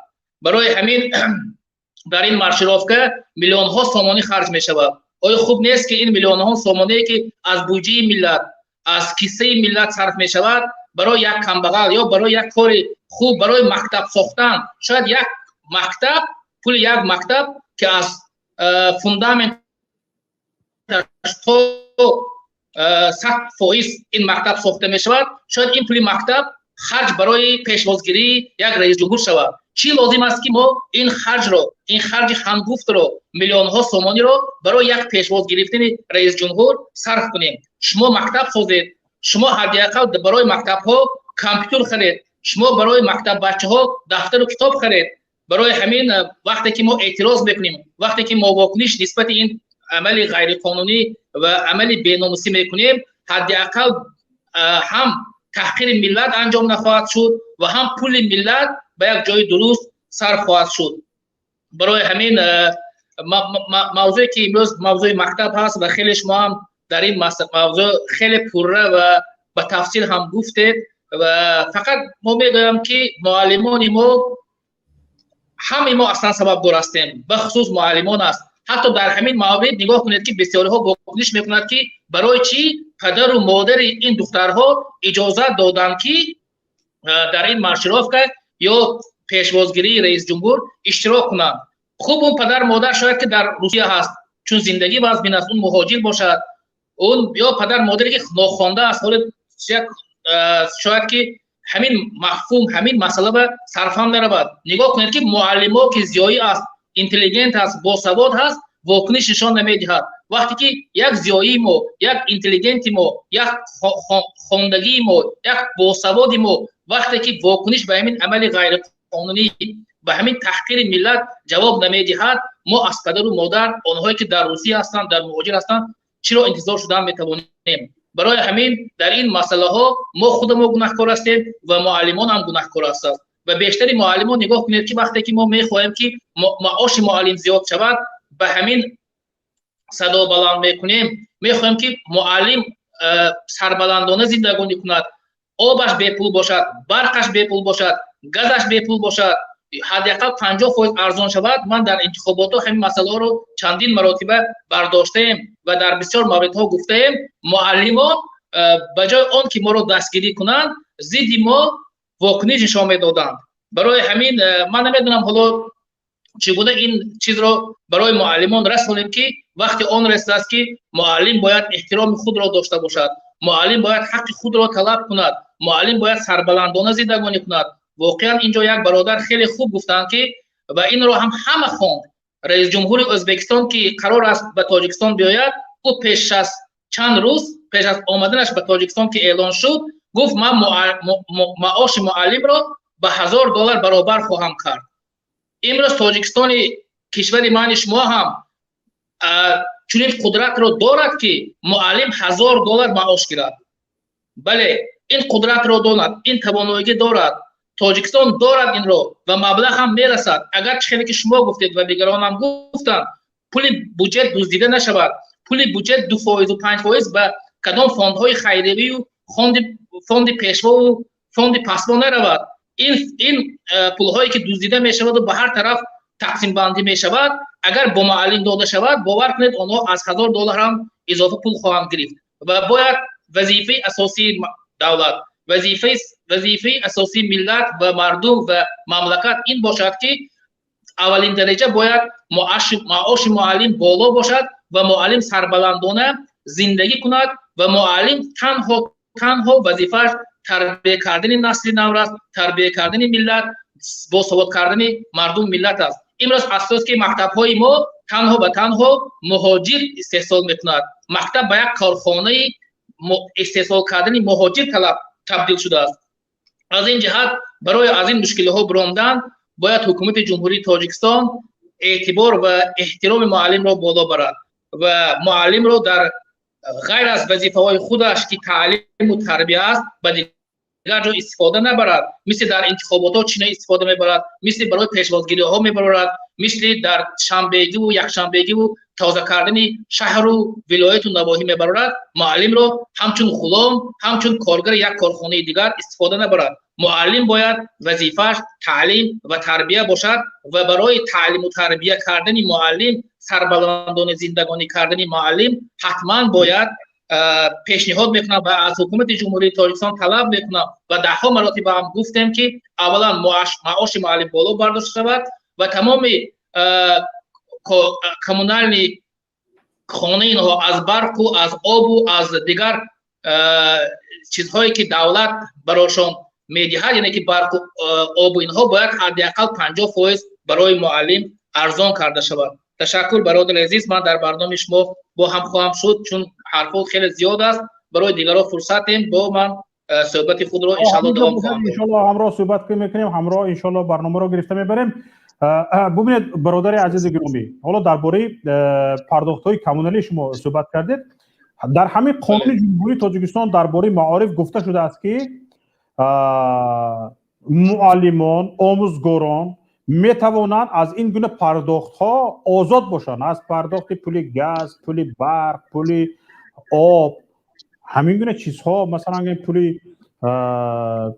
پول پرتاب و هکذا، از پرداختن پول های کمونالی، مبلغ های کمونالی باید آزاد باشند، می توانند آزاد باشند، مراجعت کنند آزاد باشند. لیکن معلمان عزیز، آیا شما آزاد هستید؟ پول برق نمیدهید؟ پول آب نمیدهید؟ باید مراجعت کنید، حکومت حقتون را بدهد و پول برق و پول آب شما را پرداخت کنند. و اینجا ببینید در مکتب ها امروز صفت تعلیم چگونه است؟ صفت تعلیم پست است. بله. و در تمام جمهوری خود معلم ها و خود اداره های معارف، شعبه های معارف، خودتون آیا برآمده گفتم میتونید که صفت تعلیمی که در مکتب ها هست آیا قانع کننده هست یا نیست؟ قانع کننده که نیست. قانع کننده میبود امروز تاجیکستان پیش میرفت. کادرهای با صفت کادرهای صاحب معلومات با یک مدار کسبی بلند سر کار می آمدند. وقتی که صفت تعلیم پست است، این قانون شکنی است. بله نگاه کنید، این قانون هایی که شما گفتید واقعا این قانون های خوب است، ولی این با این قانون ها حکومت جمهوری تاجیکستان توف کرده است. میفهمید شما؟ این با یک قانون عمل میکنه که آن قانون نانوشته، آن یک قانون پنهانی است. در کجا قانون نوشته است که معلم باید به پیشواز رئیس جمهور برآید؟ در کدام قانون نوشته است که معلم باید در انتخابات ها اشتراک کند، همچون اعضای کمیسیون، همچون ناظر، همچون برای خط گرفتن اعضا انتخاب کننده ها در کدام قانون نوشته است؟ در یگان قانون نیست. آن قانونی که عمل کننده هست حکومت جمهوری تاجیکستان از پیشوا تا پسوا آنها توف کردند. وقتی که به قانون توف میکنند، این توف برای آموزگاران، این توف برای استادان، این توف برای معلمان است. بله، اگر خوشگمانی کنیم این نوع عهده برای است، یعنی از عهده پیاده کردن قانون طلبات قانون جمهوری تاجیکستان نمی براید. یعنی حکومت جمهوری تاجیکستان اگر گویم که توف نکرده است، مثلا گریم توف نکرده است به این قانون ها بی اهمیتی نمی کند، لیکن از عهده پیاده کردن قانون نبرآمده ایستاده است. وقتی که از عهده نگاه کنید برادر عزیز، قانون درباره معلم جوان هست. برای میدونید شما برای معلم جوان باید که قطعه زمین داده شود، باید که از بانک ها به فایز پول داده شود. کدام معلم؟ ما از سال 2010 2011 2012 2013 برای ده ها معلم جوان ما دعوا کردیم، عریضه نوشتیم، تمام آن طلبات قانونی که هست اجرا کردیم. با یگان معلم جوان، با یگان معلمی که جوانی که در مکتب ها درس میدهد برایش طبق طلبات این قانون زمین داده نشد. بانک ها به فایز برای ساختن خانه پول داده نشد. برای دیگر عملهای کارهایی که آنها برای همون مکتب کامپیوتر خرند یا یک چیز خرند که از بانک برایشان پول داده میشد ندادند. اگرچه آنها امکانیت دارند این زمین ها رو با پول با یک نفر دیگر فروختند. بله، اونی که حق معلمان جوان است. لیکن من خیلی خوشگمانی میکنم، فقط این طور میگم که این مسئولین ما در تاجیکستان از عهده پیاده کردن قانون نبرآمده ایستادند. بگذار او قانون شکنی هایشان، اون جنایت هایشان یک طرف، اگر خوشگمانی کرده گوییم هم این نشانگری آن است که اینها کارناشای هم هستند. اینها باید جای را خالی کنند. معلمان مکتب وقتی که از بون قرض گرفتن میشوید به یگان نیاز خودتان، فرزند به خانه میکنید، یگان توی میکنید، سور میکنید، یک کار دیگر میکنید، به یگان مشکلاتتان خانه میپوشید یا یک کار دیگر میکنید، یا که یگان کارهای آشخانه میسازید یا که خانه میپوشید، خانه میسازید و کارهای دیگر. وقتی که شما از بانک پول گرفتنی میشوید باید حجت جمع کنید و بانک دولتی به شما بدون فایز باید پول بدهد، قرض بدهد. برای آموزگار طبق قانون جمهوری تاجیکستان درباره معارف باید به آموزگار جوان زمین بدهد، قطعه زمین بدهد برای خانه ساختن. آموزگار جوان را باید به خانه تامین کند. اگر آموزگار جوان، آموزگاری که در یک خانه دولتی مدت 15 سال زندگی کرده درس داده است، نه کمتر از 15 سال، باید اون خانه شخصی کرده شود به فایده همون آموزگار. اگر 15 سال در همون خانه کار کرد، در همون خانه زندگی کرد، خانه دولتی است، خانه خودش نیست، از طرف دولت به خاطر آموزگار بودنش داده شده است. وقتی که 15 سال کار میکنه در ساحه معارف، اون خانه به فایده آموزگار باید شخصی کرده شود، به نام آموزگار همچون یک خانه شخصی گذرانیده شود. حالا این گونه خانه های دولتی وجود دارد در بالانسی حکومت. همه را بکسبرو رستم جان چند گرد اطراف رئیس جمهور خانه پوش ها کمپانی خانه ساز های اطراف رئیس جمهور از خود کرده گرفتن همه این چیز خورا. ببینید حالا درباره من صفت تعلیم گپ زده ایستاده بدم. ماده 59 قانون جمهوری تاجیکستان درباره معارف جبران ضرری از تحصیلات بی صفت رسانده شده. وقتی که تحصیلات خواننده بی صفت می شود پدر مادر حق دارد. شما ببینید در امتحانی حالا امتحان های ختم کنی سر می شوند. امتحان های ختم کنی سر می شوند. پدر مادران عزیز صنف های 9 صنف های 11 حالا این امتحان ها یک بار اتستات فرزندانتون رو بینید. یک بار با فرزندانتون سوال جواب کنید. وقتی که میبینید که به طلبات صفت تعلیمی گرفته فرزندانتون جوابگو نیست روید شکایت کنید از بالایشان. مؤسسه تعلیمی عهدهدار است ضرری به تعلیم گیرنده از تحصیلات بی صفت رسانده شده را جبران نماید. ماده 59 قانون جمهوری تاجیکستان درباره معارف است. امروز وقتی آن آمده است که دیگر پرسیده شود هر یک تعلیم دهنده مؤسسه تعلیمی از صفت تعلیمش. یک کوریکر صنف 9 را ختم میکنند، یک کوریکر صنف 11 را ختم میکنند، یک کوریکر دانشگاه را ختم میکنند. همشون خلاص. معارف وزارت معارف خلاص از شهروند جمهوری تاجیکستان.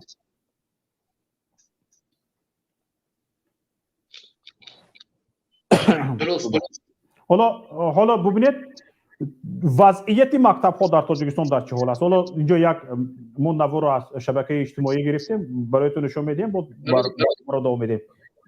شرایط مؤسسه تعلیمی رو ببینید. مکتبی رقمی 17 جایهون حالی سینخونه رو ویچ تریاد همجا بچورو طلبو رو میورن همجا درس میخونن. حالا همیا ستولاشون رو ویچ تریاد پارتاشون رو بی حالا بی چی حالایی هم با کدام طلبو جوابگوهی که هر ماه هر سال 40 50 جمع میکنن هر یک خواننده همین حالا دیولو کندگی اما تیت پیتا. ببینید گفته ایستاده است که پول جمع میکنید. پول رو کجا میکنید که در این حالت است صنف خانه؟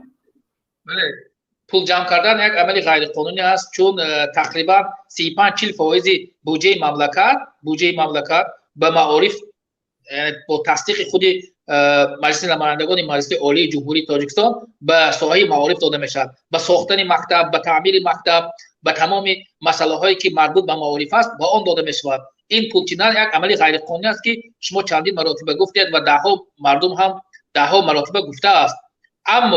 اما نگاه کنید که این بودجت ها از جانب چندین نفرها دزدیده می شود و آن مبلغ هایی که به همین سمت روانه کرده شده است به تعمیر مکتب، به ساختن مکتب، به ساحه معارف آنها سیستماوی اجرا نخواهند شد و برای همین معلم مجبور است که از طلبه ها پول چیند و اون پول چیندن هم به مکتب شاید که صرف نشود. اینجا به فکر من شوکت جان چندین نفر وارد میشوند میبرند شاید که ما اگر 2 نفره صحبت کنیم دیگران فرصت نشود برای دیگران تیپ و برای اون که با چندین حرفای دیگر است ما ان شاء الله بخوایم گفت. کلوب چریچور برادر بفرمایید. سلام علیکم آقای شوکت. و علیکم السلام و رحمت الله و برکاته. سلام علیکم بای برادر روشود گام میزنه خدا برکتتون تا آمده.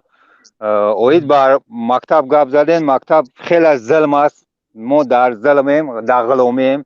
مثلا ما پدر امروزی درسی غلامی میکنیم. فرزندای ما در اوج غلامی میکنه با یک گویله. اوجلا غلامیم. مادرم پدرم فرزندامون همونجا غلام. ما غلام در جاییم. کار میکنیم روی میکنیم. ریمونت مکتب میگن. امی ریمونت مکتب سومش جمع میکنن دوینوی امی معارف دوینوی سوم کار میکنن اما بودجت حکومت سوم اسمیانه که برای مکتب اما طلبه نگاه دوینوی سوم جمع میکنن میگیره به انصافی این پدرانتگری را ببین که انصاف ندارن کمتر انصاف کنین از برای خدا ای خداوند بترسین فقط در پیش پروردگار چی جواب میتین توبه کم خدا یک کاری میکنه که در یکم جو خیلی دگون دولت هر روی دنیا اومدی نیست اینا که همین ظلم فهمید که نیکسو که بلیت $1200 هول هم فروخته سن بچه اومده سن هم 11,000 پریده اومده سن میدونه که نه چه خلق داره خلق یک جا خلق ای بانک میگیره سومه قرض فویش هم میسپوره دوائینوی میسپوره میا موجر چخیل با هم ظلم غلوم ده هم او ده غلومه هم رسیه ده میا غلومی میکنه توبه کم خدا یک بار انصاف که ای اومالی ای انصاف داری خدا وقت دو بار خونه خدا رفته یک بار توبه که خونه خدا درون شد درون اومدی پروردگار نشون داد تو نخو ظلم کنی استعفای اومالی بلد من هر وقت یک اکا شوکت دارم برامش تمیدم همی گپ ماسته استعفا میگم استعفای یتیمو رامون استعفای نالتیو انصاف داره نداره میدونی احساسات برادر بخدا برکت اکا شوکت هر یک برامش دیدم من میدونم اگه وقت نمیتونم در اومده بخدا خدا برکت اومده من گپ میگم استعفا من میدونم برامش شما اکا شوکت من خیلی همش هم میشنونم دیگه تماشا کنین سر ما دقت کنین همش گوش میکنم من میدونم تو وزارت داخلی و وزیراش همش گوش میکنن همه برنامه شما را میشنونن میگه گوش میکنه ما فقط جواب و سوال میتین یک تا دروغ میگه مردین همش نمیخواد میترسن این و خرا همش یک ظلم آدم میترسن من استعفا میگم اکا شوکت هم وقت استعفا میگم بشنو که همه خلق همش ناراضی همه ما گوشا میگم از رحمت برای برنامه‌تون برادر وقتی دیگر رو نگیریم سلامت باشه اکا شوکت خدا نگهبان باشی سلامت باشی تشکر با شما برادر سلمان سلطانزاده بفرمایید السلام علیکم و رحمت الله دوستان همه خوب هستید سلامتیون است من بخشش کم نباید سیمویتون دیده نمیشود ها بخشش من کمتر دیرتر فهمیدم از چی خبردار شدم موضوع داغ است در این علل خصوص در این شب و روز دیروز با همین دیروز اوید همین موضوع مکتب و معارف همین خیلی است موضوع امروزه بله دیروز یک نفر مکتب و حکومت هم بخشش مکتب و معارف کردم دیروز یک پست خوانده بودم و پدلیت هم کردم و بدتر بینم اگر اون مردک پست رو دلیت کرده است دیرکتر گیمنازی رقم 1 ناحیه ظفرآباد باز ما متخصص اوید به ظفرآباد کشم کرد خلاص او آدم نوشته است با وزیر علم و معارف جمهوری تاجیکستان با یک جسارت برآمد کرده گفته است که این چی گپ است وزیر ما شما را یک آدم اصلاحاتگر می خیلی میدونستیم اما من 25 مای گذشت طلبا حالا هم تا 2 ماه دیگر چند ماه 1 ماه دیگر باید ولی مکتب روان بیایم هر روز موضوع مکتب در ژورنال و دنیونیکو تکرار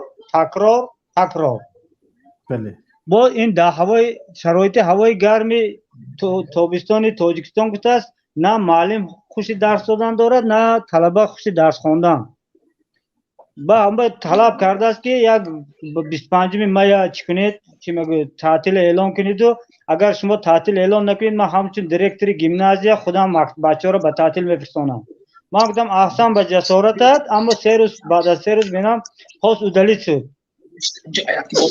پاس ادلیت دیده بودید پاس ادلیت شد شکر خدا با اسکرین شات کردم مونده بودم از دیگر موندم چی میگه گفتی روسا نزلا بله که سخن از دهان برآمد باید به نشان رفته رسد بله باز بالای فکر میکنم که بالای اون بیچاره معلم هم سخت فشار آورده است خطا نکنم فامیلشون اتابکوف امانبک بود چی بود از ناحیه ظفرآباد خوب جسارت کردن من گفتم احسن به جسارتت معلم کاش همه این خیلی باشه زیر پستش نگاه کنم زیاده از 500 نفر کامنت ها نوشتن همه دستگیری هم معلم ها هم پدر و مادر ها که راست میگه داخل مای 25 شد این طرف هوا گرم، طلبه پروگرام مکتبی درس نیست.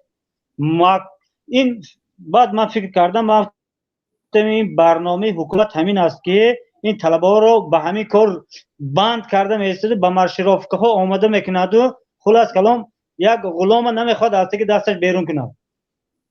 بله همین خیلی فکر نظرم از ایما آمده ایستاده است. نشد قطع کرده است. دوام تید برادر عزیز.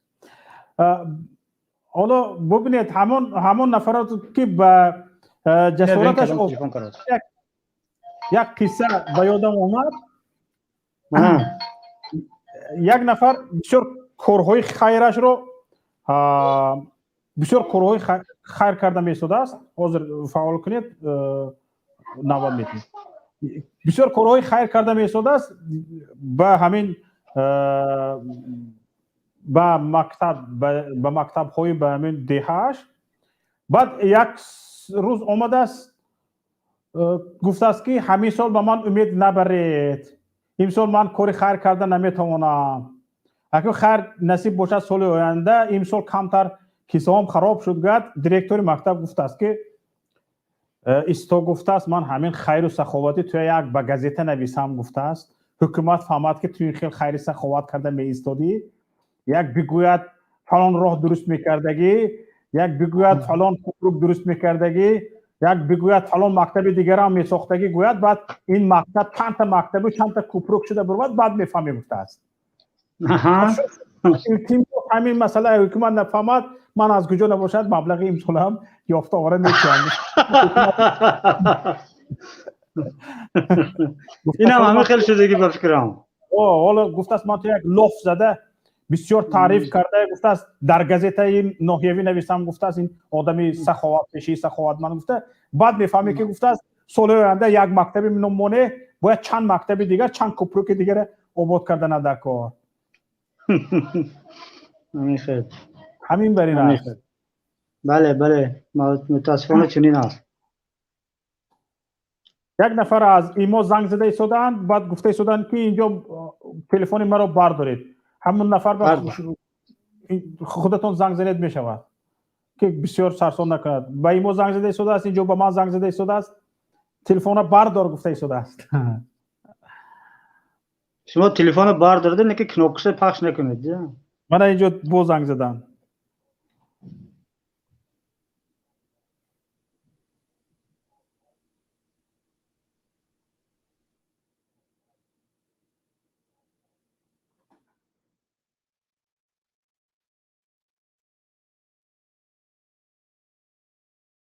خلاص تو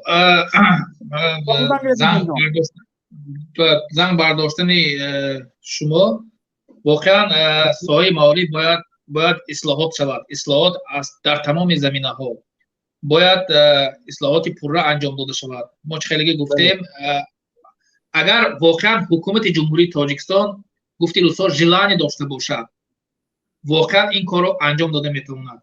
هیچ محدودیت و هیچ کمبودی یا هیچ مشکلی نیست است که در حکومت جمهوری تاجیکستان این اصلاحات ها که امروز گفتیم، دیروز هم گفتیم و آینده هم خواهیم گفت، این اصلاحات ها انجام داده میتواند. ما نگاه کنید تمام شرایط مکتب ها، خود معلمان از همین ازبکستان، قرقیزستان، قزاقستان خیلی سطح ما پست، سطح آموزش، سطح مکتب ها همش ما قرقیزستان هم بینید، ازبکستان هم بینید،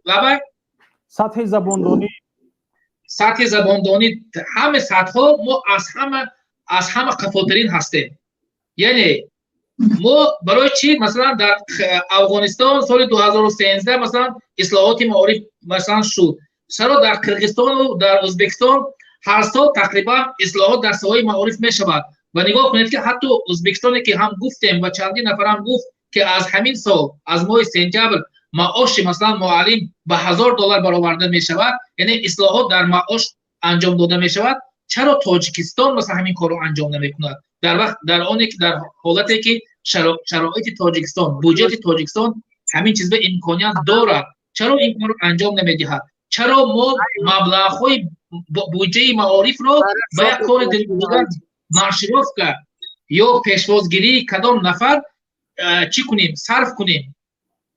یعنی که همین مشرف که گفت سلیم جان گفتن که همین ها رو همین مکتب بچه‌های دانشجوهایی که امروز 17 آگوست در سایور 17 آگوست سال گذشته درس آغاز شد و باید امروز تمام شود بود پیشتر امروز تمام نکردن همه اینها رو مثل خودم استفاده میبرن. خیلی گفتم برای مارشروف که 30 سالگی استقلالیت استفاده میبرن. 30 سالگی استقلالیت این مارشروف که این مثلا رقص بازی بکی لازم است. میلیون ها سامانی بودجه به همین جا به همین سمت نادرست به سمت نادرکاری صرف میشود. بکی درکار است.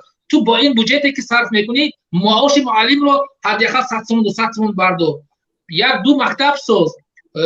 مکتب هایی که اینو شرایط دیدیم ده ها صدها مکتب است در وگان و در آهلخانه بیچاره مردم فرزندش میخوند تو آن را مثلا بازسازی کن. تو یک مکتب زمانوی بساز. بیاید از همین کشوری که من زندگی دارم در لیتوا معاش معلم کمی کمش 1000 یورو است. 1000 یورو است. این کشور تقریبا هیچ ندارد. باور میکنید هیچ ندارد. تنها آزادی دارد. تنها حقوق انسان در اینجا پایمال نمیشود. معلم حقوق خودش رو میشناسد. معلم حقوق خودش رو میداند. حکومت دولت مردای اینجا مثلا حقوق معلم حقوق دکتر حقوق مردم رو پایمال نمیکند. از همین جایی که حقوق مردم پایمال نمیشود معاش معلم به درجه بالا است. نگاه کنید برای همین معلم وقتی که حقوق خودش طلب میکند امروز بودجه امکانیت دارد که معاش معلم رو بالا بردارد. برای همین من نمیدونم ولی با کدام طرز با کدام زبان با معلم با حکومت گفتن در کار است که حداقل همین رو درک کنند. همین رو درک کنند که این معلم برای ملت لازم است در کار است تا که ایمیج ملت بالا شود تا که آبروی ملت بالا تا که مردم صفت دانش مردم بالا رود. من نمیدونم با این کدام زبان با کدام طرز برای حکومتدارا و برای معلم نمیدونم برای اینا چه خیلی گفتن در کار است که کارهای بیشکار رو همیشه استفاده می‌کنند. در یک سال نگاه کنید چند مرتبه پیشوای معظم ملت به کشورها به نوعی‌ها سفر میکنند و خودم 2 مرتبه اومد میلیون ها سفر میلیون ها سامانی به همین پیشوای جناب عالی صرف شد. یعنی که از بودجه صرف شد. درست از بله در ناخونک این پیشوای معظم نمی‌سیستم نمیدونم دستم رفت یا نرفت. خلاص این اگر در تنها در خوجند این 2 بار اومد در با قرغان تپه کلوب نمیدونم با کدام نوعی‌هایی که سفر میشود از بودجه میلیون ها سامانی صرف میشود. اگر 1 میلیون بودجه برای همین پیشوای خودخوانده صرف شود 3 میلیون 4 میلیون 5 میلیون می‌نویسند اضافه نویسی میکنند بودجه مملکت رو می‌سازد. یعنی که این بودجه غیر مقصدناک استفاده می‌شود. همین بودجه اگر برای معلم داده میشد باور کنید از همین سنتبری که معلم کار میکند 1 مرتبه 2 مرتبه اگر معاش اینا رو بالا بردارد این بودجه امکانیت دارد. برای همین معلم باید اعتراض کند. دانشجو باید اعتراض کند. پدر مادر باید اعتراض کند. مهاجر باید به این کار اعتراض کند. برای همین من گفتم باز یک بار دیگر از همه مهاجران طلب میکنم خواهش میکنم که نسبت همون کاری که امروز ما دیدیم که دانشجویان رو در ایرپورت شهر خوجند برای پیشوازگیری رئیس جمهوری ازبکستان برآورده مشرف کرده ایستاده‌اند و میلیون ها سامانی رو به کیسه خود میزنند و گایا به همین مشرف صرف میشده باشد واکنششون تیم همین ما وقتی واکنششون میتیم این کار مثلا همین کار انجام نخواهد شد. یعنی این دانشجوها از این کارها خلاص میشود و دانشجوها به خواندن خود میرود. ان شاء الله برادر باز ان شاء الله صحبت رو دوام میدیم. نوبت به نفری که از این موزنگ زده ایستادند. Алло. Здравствуйте. Алло, здравствуйте. Здравствуйте. Доброго вам здоровья. Спасибо, добро пожаловать. Вы затронули очень больную, очень нужную, очень серьезную тему.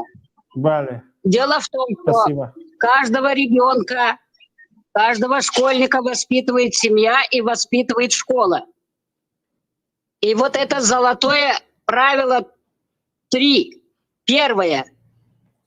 Обеспечить полностью всеми льготами, проживанием, питанием, бесплатным квартирой. Знаете, самый большой, если, например, президент получает, допустим, большую такую зарплату, то учитель должен получать 5 раз больше. Если 5 раз учитель больше будет получать... да? Да. Почему? Потому что президент, он избирается народом. Президент такой же член общества, как мы все с вами. Президент должен находиться среди народа.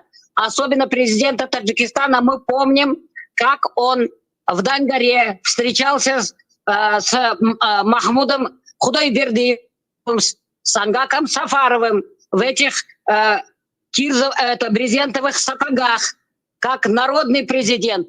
Он вышел как раз-таки из земли, из колхоза, где он работал. Мы его таким принимали. Поэтому и мы верили, что сохранят нам Советский Союз.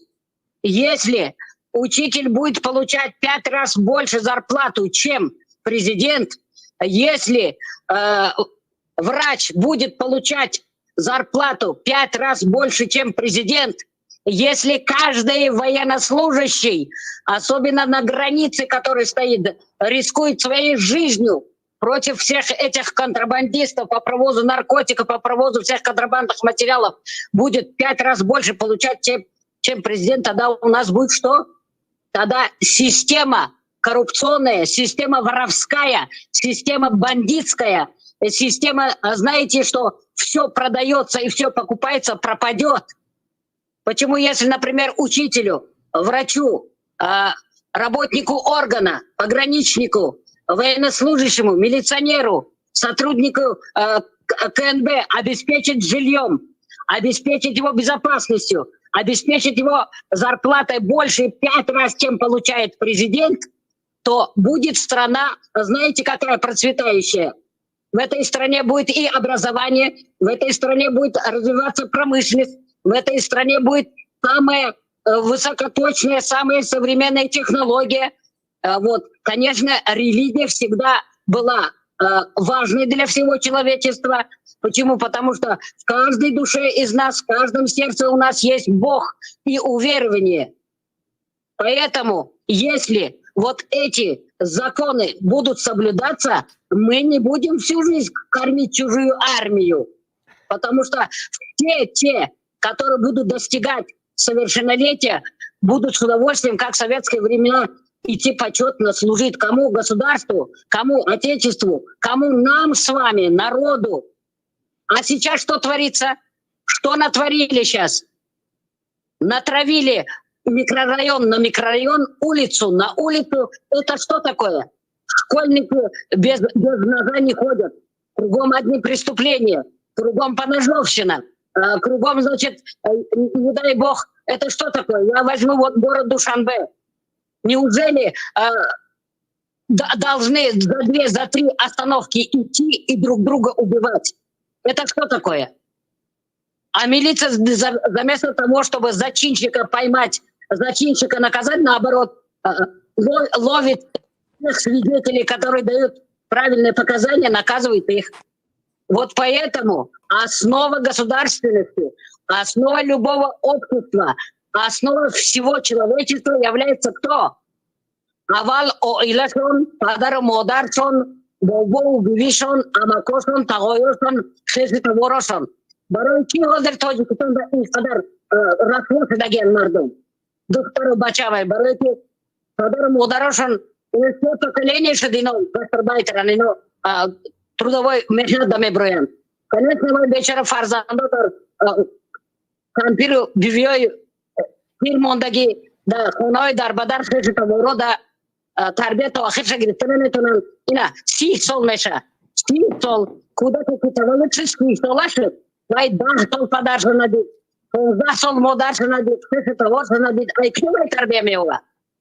Агар ҳамин суханои мана тамоми мардуми Тоҷикистон ва тамоми мардуми дунё бояд фаҳманд. Если ты не даешь хорошую зарплату, отличные человеческие условия проживания, питания, все льготы для учителей, для работников всех сфер, здравоохранения, по-моему,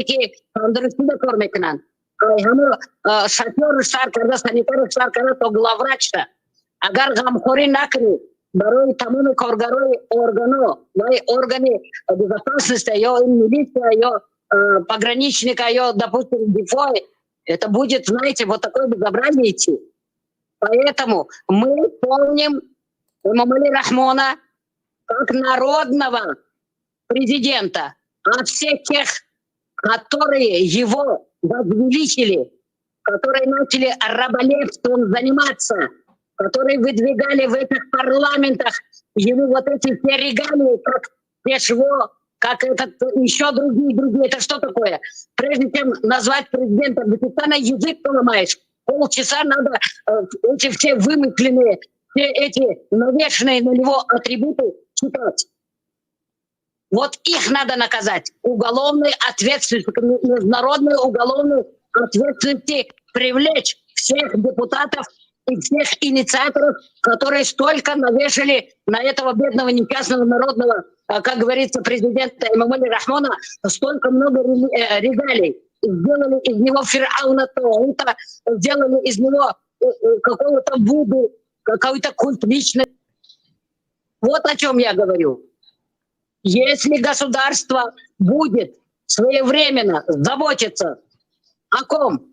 Об учителях, об военнослужащих, об здравоохранении, об всех тех, которые охраняют государственные ценности, военнослужащих, пограничников, амниати, то эта страна будет самая развивающаяся. Потому что, смотрите, в Коране, в исламе что сказано? Расуль Аксам, салам, что сказал? Сказал, что учитесь наукам, знаниям. Вот это пятикратное совершение намаза, это есть повторение. Чего? Повторение того, чтобы идти обучаться грамоте, обучаться наукам. Вы посмотрите, в Палестине. Вам плохо слышно. Алло. Камнями кидаются. А все другие страны настолько пошли. Немножко у вас с телефоном проблема, у вас плохо слышно. А сейчас? Да, сейчас нормально стало. Так что вот смотрите, вот это я очень правильно говорю и очень правду говорю, горькую, страшную правду. Так что верните учителям все их льготы. Дайте им бесплатные дома, обеспечьте их топливом, электричеством, всем необходимым. Также обеспечьте всем необходимым всех работников здравоохранения, начиная от шофера, от механика, кончая главным врачом или министром здравоохранения. И также всех военнослужащих, работников милиции, работников органов. Вот тогда у нас Тоджикистан будет самой процветающей страной в мире. Смотрите, у нас триллиарды запасов драгоценностей, которые находятся где? В наших горах. Держите, пожалуйста, чуть дальше. Трубку держите, пожалуйста, чуть дальше. А сейчас как? Да, нормально стало. Вот. Поэтому, если все эти богатства Таджикистана разделить между всеми регионами, там, где проживают люди, почему 1,5 миллиона этнических коренных таджиков уничтожили? Только потому, что эти богатства в недрах земли, водные ресурсы, природные богатства принадлежали кому? Этому народу. Вот поэтому уничтожили этих таджиков, чтобы ихними богатствами пользовались чужие. Почему сейчас наши золотопромышленные места кто обрабатывает? Китай обрабатывает. Кто обрабатывает? Обрабатывает другие страны. Куда это все идет? Здесь карманы. А если бы это оставалось в карманах наших работников, если бы при каждой мечети, там около 4,5 тысячи мечетей в Таджикистане, плюс еще где-то 600-500, при каждой мечети бы создали в каждом кишлаке, в каждом районе маленькие перерабатывающие какие-то цеха, какие-то маленькие заводики, допустим, то люди бы жили бы прекрасно. Никто бы не уезжал вот так мучаясь десятилетиями, не видя своих родственников.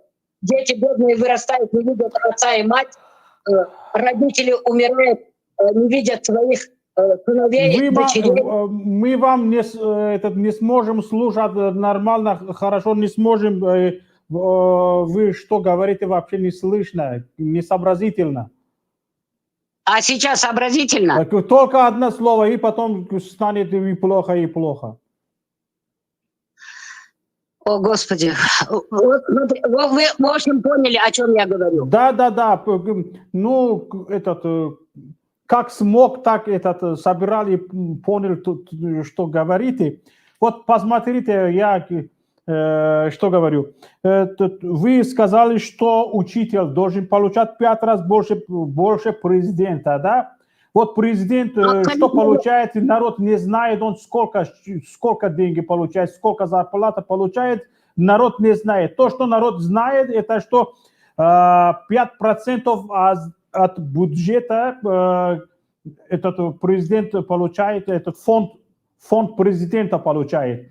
А если каждый учитель 5 раз больше президента получает, это уже с 4 учителями заканчивается, ничего не останется у бюджета, государственного бюджета, ничего не останется.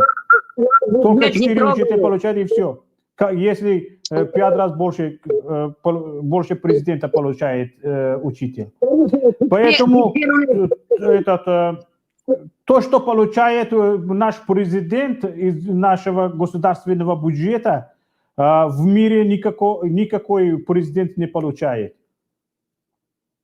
Вот тогда надо эту президентскую зарплату довести до минимума, как президент нормальный, который получает. На каждого учителя 5000 долларов. Вот посмотрите, мы знаем большинство зарплату президентов мира, мы знаем, сколько получают, а нашего президента не знаем, своего президента не знаем, он сколько получает зарплата из нашего государственного бюджета, из нашего кармана. Вот вы, уважаемые, послушайте меня, если в действительности $5000 ойники, ами гуфтагиои мана агар тайёр кунанд $5000 ба ҳамун доллар қимат шудани то поён шудани ана дар он вақт тамоми турмаҳо холӣ меша, тамоми мардум сари соҳиби кор меша дар ватани худаш, тамоми фарзандо бо ақлу бо фаросату беҳақорату бедашному бепуштору бепреступлений калон мешанд. Ҳар кадоми заё надо восстановить советскую систему наставничества, вот это самое, как говорится, профессиональной технической училище, чтобы они еще в школе могли иметь профессию. Як вайо агар дардашон як профессия худ дошта бошанд агар дар ҳеҷ вақт дар ягон ҷои дунё гуфнау ташна намемонанд, беобрӯ намешаванд. И это все надо восстанавливать, это надо возрождать в Таджикистане.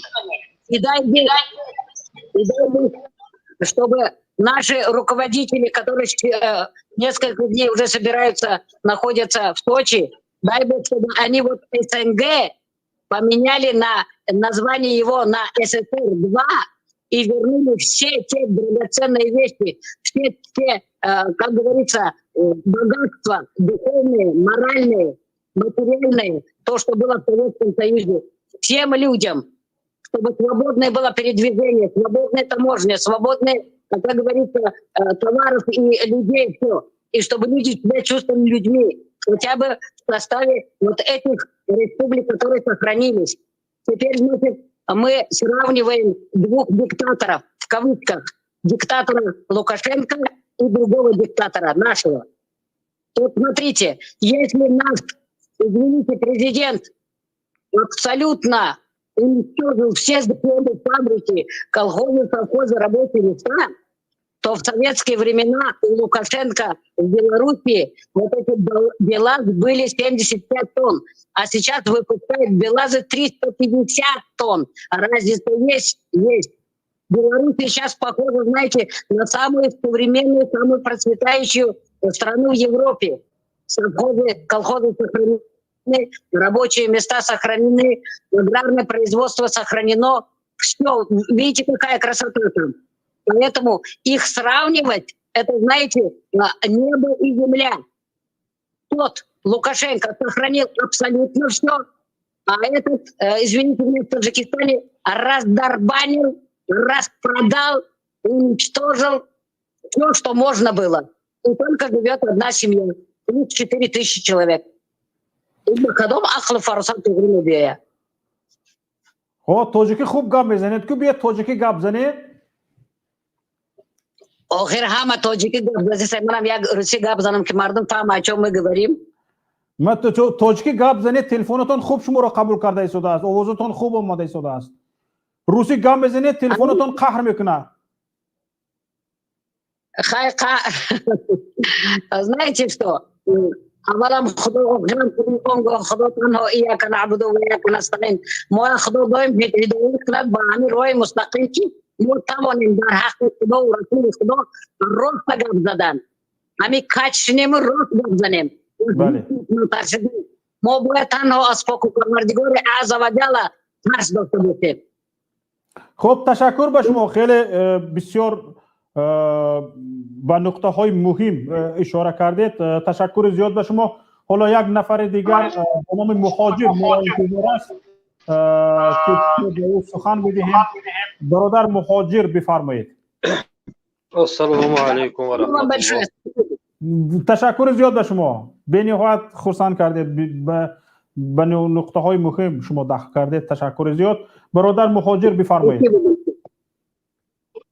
سلام علیکم و رحمت الله و برکاته. و علیکم السلام و رحمت الله و برکاته. و تمام بینندگان گرام، آقای شوکت، الهام جان و دیگران. من هم یک گفتنی داشتم درباره این مکتب.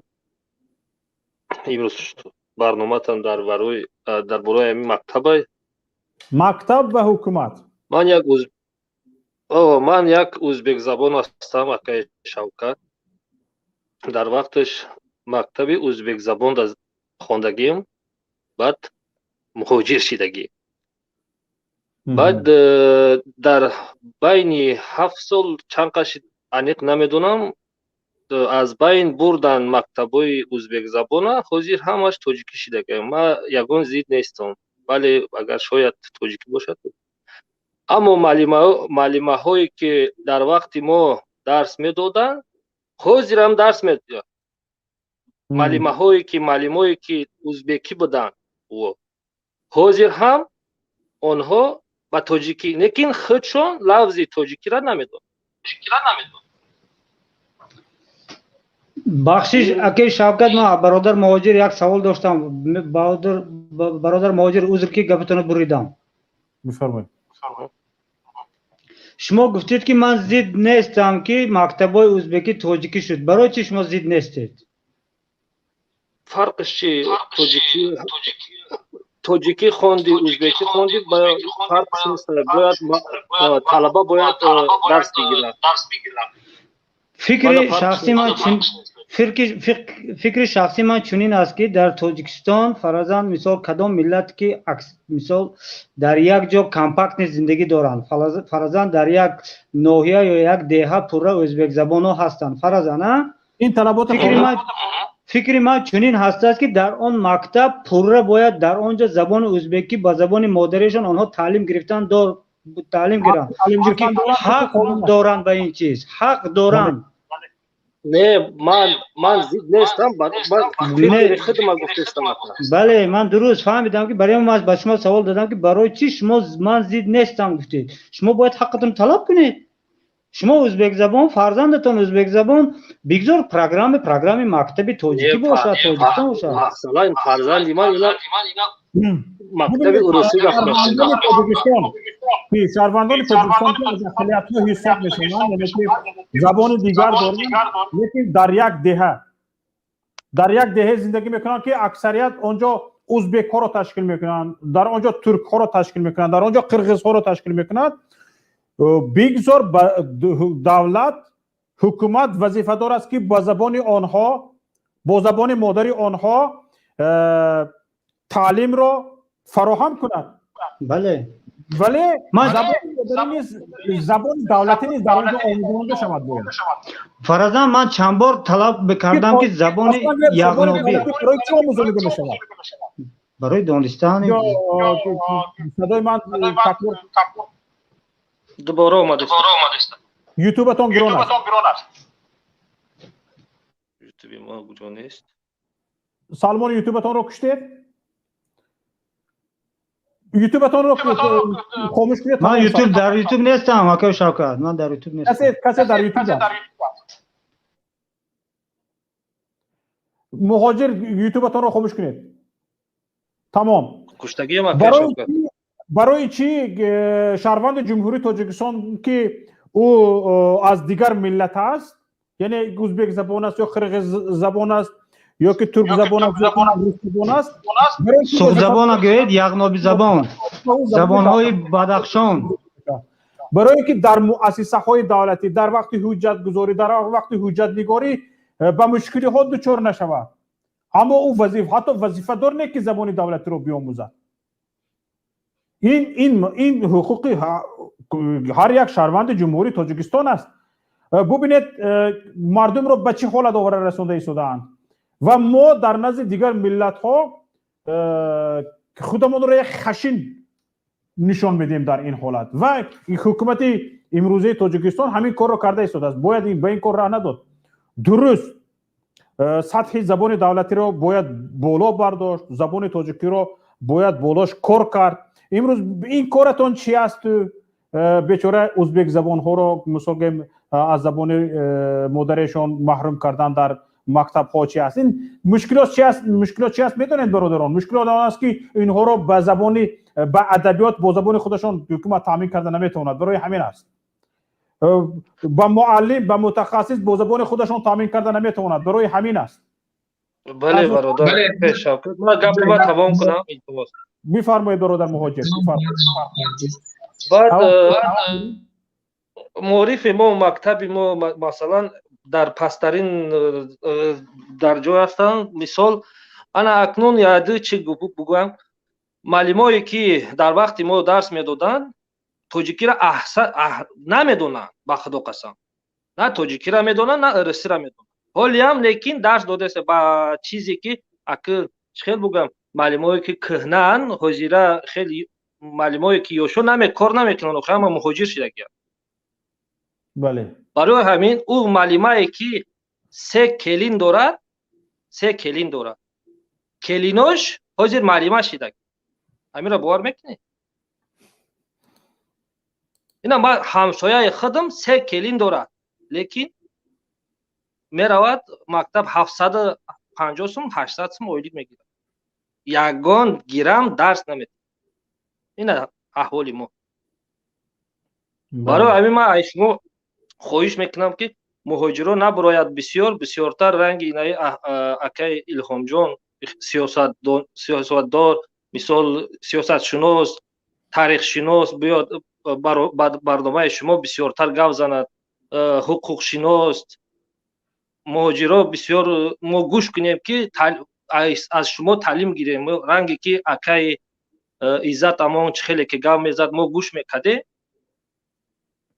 شما هم همین تاریخ حقوق سیاست گپ زنیم ما گوش کنیم. بله تشکر به شما برادر عزیز. شوکت جان میخواستم برای این برادر عرض تشکر کنم. واقعا یک مسئله خیلی خوبم گفتند و شما هم اشاره کردید که اینجا عهده برای حکومت جمهوری تاجیکستان است که با معلم با زبان ازبکی یعنی که اینها رو یعنی که این خیلی معلمان نیستند و علاقه کادرها تمام شدند و عهده برای حکومت جمهوری تاجیکستان است. مکتب‌های زبان ازبک مکتب‌های زبان ازبکی رو به تاجیکی تبدیل داده شدند. یعنی که این جنبه نرسیدن کادر است. اصلا خود معلم ها من میخواستم با یک موضوع دیگر باشد، معلم ها در مکتب های میانه خودش نمیرسد و وقتی که این کادرها نیست است، این معلم ها نیست است، چون شما ببینید در تمام ناحیه ها در تمام شهر و ناحیه ها 85 90 95 فائز معلم ها این معلم ها زن ها هستند، چون مرد ها البته همشون در مهاجرت هستند، در یک کاری که معاشش بالاتر است تا که زندگی در دوش مرد است، آنها در مهاجرت هستند یا در یک کاری هستند که معاشش بالاتر است. یعنی در اینجا کادرها نمیرسد و خیلی که اینجا مهاجر هم گفتن اون برادر، حتی معلمه ها فرزندان خودش رو، دخترها رو، پرینها رو همچون معلم ثبت نام میکنن و در همون مکتبی که قشلاق است، نوعی هست، در اون مکتب ها کار میکنند. از اینجا این خیلی یک مشکلات خیلی وازبین است. واقعا شما خیلی خوب درست گفتید که باید در اون جایی که ازبک‌ها هستند، یک ملت‌های دیگر هستند، باید با زبان خودشان مکتب‌ها باشد و تعلیم با زبان‌های ازبکی باشد، ولی از سببی که امروز عهده‌داریش رو حکومت اجرا کرده نمیتواند و معلم ازبکی نمیرسد، آنها را تبدیل به یک مکتب تاجیکی میکنند و این معلم‌هایی که بیچاره‌ها ازبکی تنها میدونن و زبان تاجیکی رو نمیدونن، اینها رو تبدیل در همون مکتب به معلم زبان تاجیکی تبدیل دادن. برای همین این خیلی یک مشکلات وازبین است. از سبب کادر نرسیدن همونها رو پلافورم کردن به یک معلم زبان تاجیکی. این خیلی یک مشکلات وازبین است، باید این رو همیشه گفتن در کار است. و باز یک خواهش دیگر از مهاجران دارم که حاضر به اندیشی من، به فکر من آمد، همون معلمانی که در مهاجرت هستند مردها، من از اونها هم خواهش میکنم که حداقل برای معلمای دیگری که در تاجیکستان هستند حداقل یک واکنش کنند، حداقل آنها حق معلم رو از آنجا طلب کنند، هرچی نویسند تا که مردم از این کمبودی ها آگاه شوند. اون معلم ها رو ما هم تو نپرتیم به حالت خودشون، باید همیشه از معلم ها دستگیری کردن لازم است. تشکر به شما برادر سلمان. فکر خودتان را خلاصه گیری کنید. با همین برنامه امروزه را به پایان میرسانیم چون وقتی ما هم به پایان رسید. برادر بفرمایید، فقط من نشوید بی‌ملال حرفتون رو بگوید، برای حرف شما رو گفتن وقت داریم. سوز گم نیست. رحمت. خوش، من چی میگفتنی؟ از اون گپ‌هایی که حاضر اکا الهام جان گفتن درباره سطح معارف امروزه، یک تاثیر آخرش ما میگم که در کدام سطح بودن معارف تاثیرش به سیاست دولت در کدام حالت شد. در همین حادثه های سرحد با قرقیزستان، در یک جنگ اطلاعاتی تاجیکستان از چی سبب جنگ اطلاعاتی رو باخت در خارج؟ چون که سطح دانش و سطح زباندانی و سطح معارف جمهوری تاجیکستان در سطح پایان بود. او کادرهای درکاری و ضروری را آماده نکرد که در سطح جهانی توانند بحث کنند، صحبت کنند و با دیگر مردم دیگر جهان فکر و ملاحظه دولت و ملت را رسانند. نه شخصان رسمی که در سفارتخانه های خارجه کار میکنند، نه دانشجویان که در خارجه هستند، قریب که یگان اقدام نکردند تا در وسایل اخبار عامه جهانی از نقطه نظر تاجیکستان را حمایت کنند. برعکس این قرقیزستان توانست با تمام شهروندانش که در خارج هستند دروغ خود را همچون راست رسانند. اینجا تاجیکستان خطاگیش یعنی کمبودش همون شد که معارف در وقت سالهای گذشته سطحش که پست بود در خارج نتوانست از نقطه خودش یعنی از منفعت خودش حمایت کند. این سبب گناهکار اساسیش معارف است و حکومت. بعدا درباره اینجا درباره زبان صحبت رفت. من گفتنی هستم که درباره زبان یکی از موضوعهای مهم در معارف باید که زبان دیگر ملت‌ها و مردمی که در تاجیکستان زندگی میکنند با آنها اعتبار تجدید نظر کرده شود، علل خصوص با مردمی که سوخت زبان هستند. خیلی که ما میگیم یغنابی زبان. در مکانی که من زندگی میکنم نصف زیاد اهالی سوخت زبان هستند. در خانه هاشان آن زبان سوختی قدیمی که خود ما فخر میکنیم که ما از سوختیان آمده ایم، آنها آن را حفظ کردن و تا به این روز آوردن. اما بعد از صاحب شدن به استقلالیت هم حکومت حالا آن قدم قطعی را نمانده است که برای حمایه و نگاه داشتن این زبان در مکتب درس‌های زبان یغنابی سعودی جاری کند.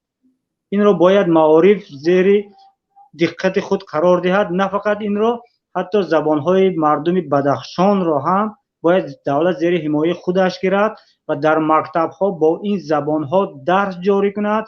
در ناحیه هایی که اکثریت مردم فرزند سوق زبانند یا در روشان و بدخشان با زبان محلی تلویزیون نتواند هم حداقل رادیو به راه ماند تا این زبان ها حفظ شوند و این میتواند به معارف هم تاثیر رساند. گپی من در این موضوع همین بود. سلام علیکم. تشکر زیاد برادر عزیز گرامی.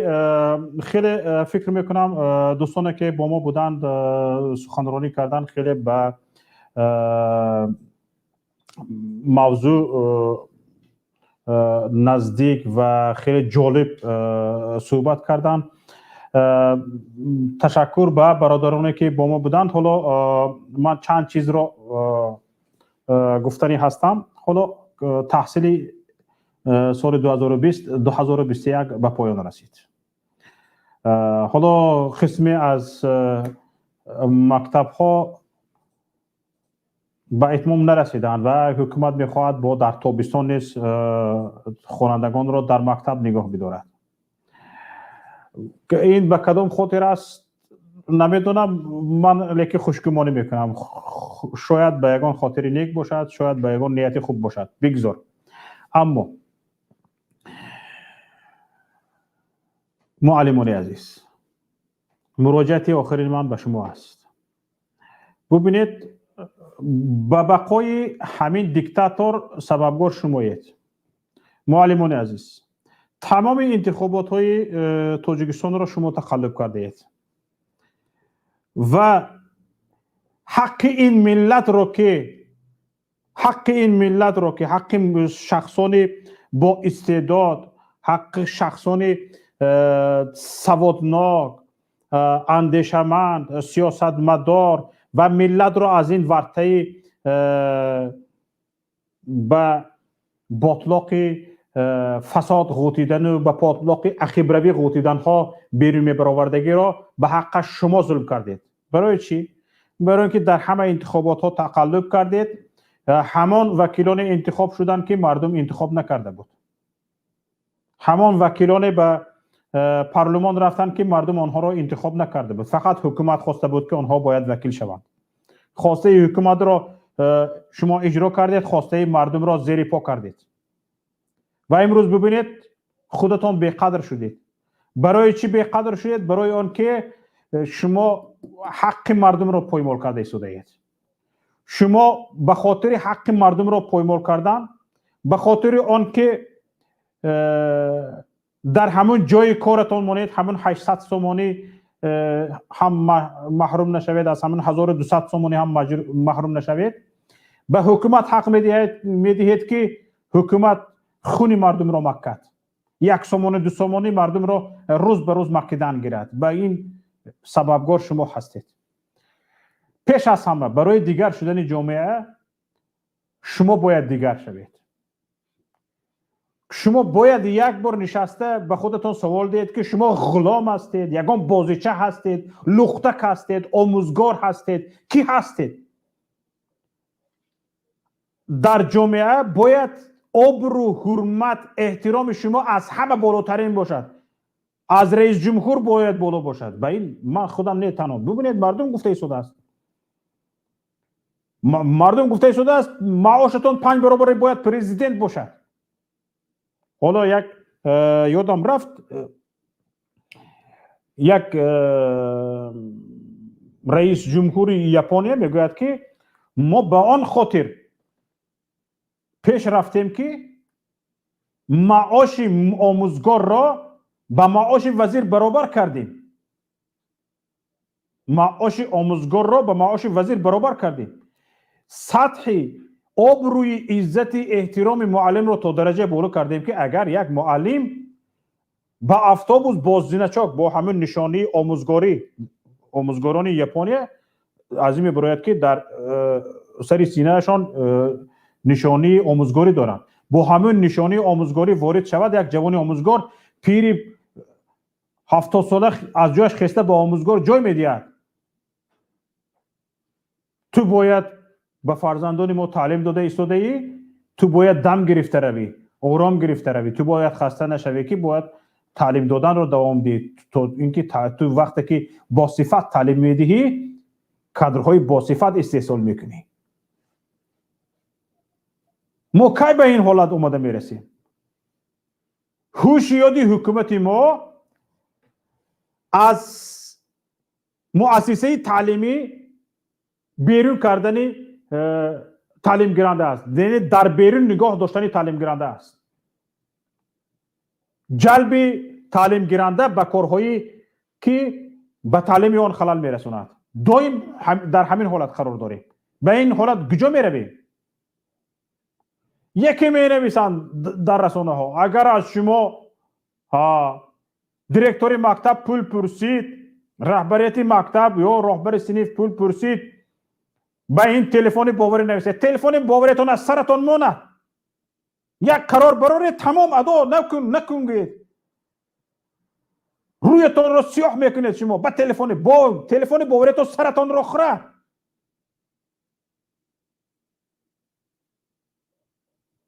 به این تلفن باوری نویسید. یک قرار همون قانون رعایت کنید تمام. شما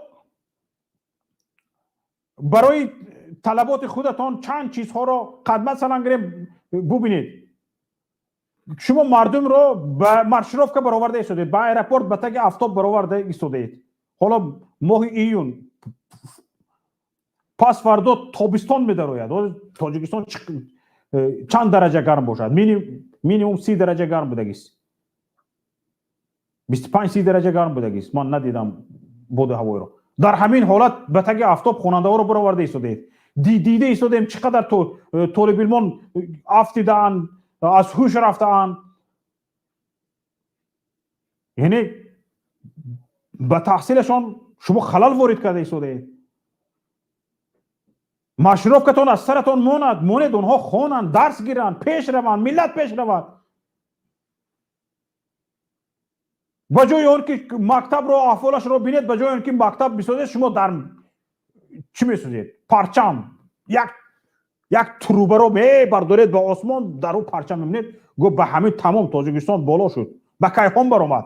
پرچم بالا برآمد، تاجیکستان به کیهان برآمد.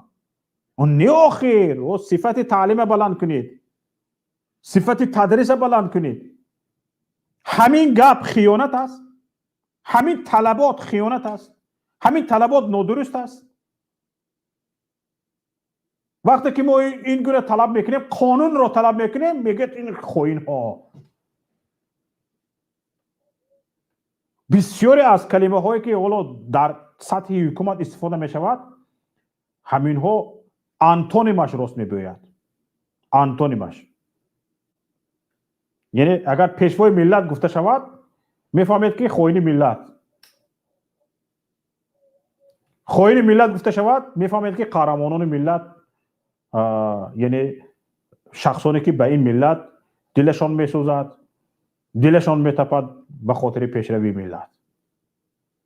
حالا رفته همین خیلی فهمیدم ممکن. همین یگان لغت هایی که حکومت تاجیکستان استفاده میبرد، همش رو آنتونیمش راست میگوید.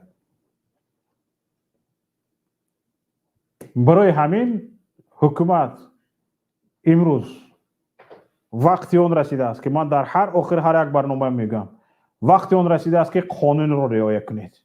قانون رو زیر پا نکنید. اگر به این خلاصه آمدید که از عهده پیاده کردن قانون نمیبرید، از عهده رعایت قانون نمیبرید، به این خلاصه بیایید که وقتی اون رسیده است که جای رو خالی کنید. این ملت صدها برابر شما شخصان ارزنده این حکومت را اداره میکردگی دارد. حالا ما گپ زده شدیم، فکر میکنیم ما طلبکار حکومت هستیم و طلبکار منصب هستیم. اوی حکومت، گوش کنید حکومت داران. این ملت همین قدر شخصان ارزنده دارد که همین قدر شخصان ارزنده دارد. اگر یک شایسته سالاری به میان بیاید، یک شایسته سالاری به میان بیاید، به شما حکومت داران، به من هم از جمله، حتی چوپانی کردن به زور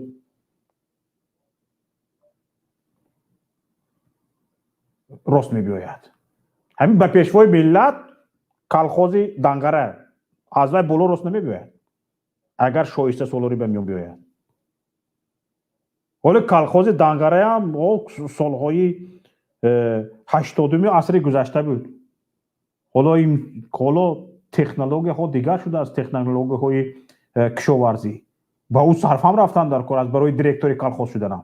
حتی پیشوای امروزه دیرکتوری کلخوزی زمان امروزه شده نمیتونه اگر شایسته سالاری به میون بیاید. برای این مسئله رو اگر پیشرفت میخواهید این مسئله رو باید جدی بگیرید. تماشابینان عزیز، با شما بودم شوکت محمد در برنامه فردای تاجیکستان. آنهایی که با ما بودن سخنرانی کردن، آنهایی که ما را گوش کردن و گوش میکنید و این برنامه ما را به دیگران میرسانید، به یکایکتان تشکر میکنم. خواهش میکنم آنهایی که به شبکه یوتیوبی ما آبونه نیستید لطفاً آبونه شوید و تکمه معقول شد یعنی لایک را پخش کنید تا اینکه این برنامه ما در رونمای شبکه اجتماعی یوتیوب نشان داده استاد و دیگران از این برنامه ما با خبر شده استفاده کنند. تماشابینان عزیز، ما این صحبت ما در شبکه ماهواره پیام تیوی نیز پخش می شود. روی موج ماهواره یوتلسات پخش می شود و شما می توانید آن را از ماهواره یوتلسات پیدا و تماشا کنید. سلامت و سربلند و پیروز باشید. السلام علیکم و رحمت الله و برکاته. سلام و درود به بینندگان شبکه ماهواره پیام تیوی. با درخواست زیاد شما بینندگان در این نوار برایتان آموزش می دهیم که چگونه باید به شبکه ماهواره ما پیوست شد. برای این خریدن موجگیری نو لازم نیست و تنها با پیوست کردن یک سرک موجگیری LMB یا همان گلافکه علاوگی می توانید این کار را انجام دهید. این موجگیری هاتبیارد است که بیشتر شما از آن استفاده می کنید. نگاه کنید.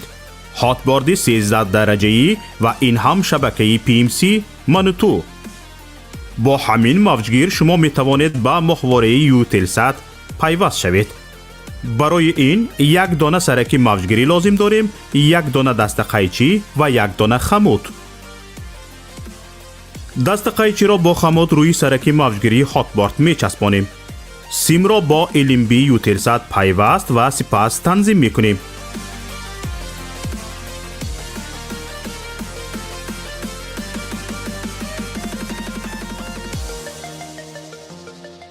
این هم ماهواره یوتلسات و این شبکه منوتو که در اولین مقام پیدا شد و حالا ما آن را تنظیم می کنیم.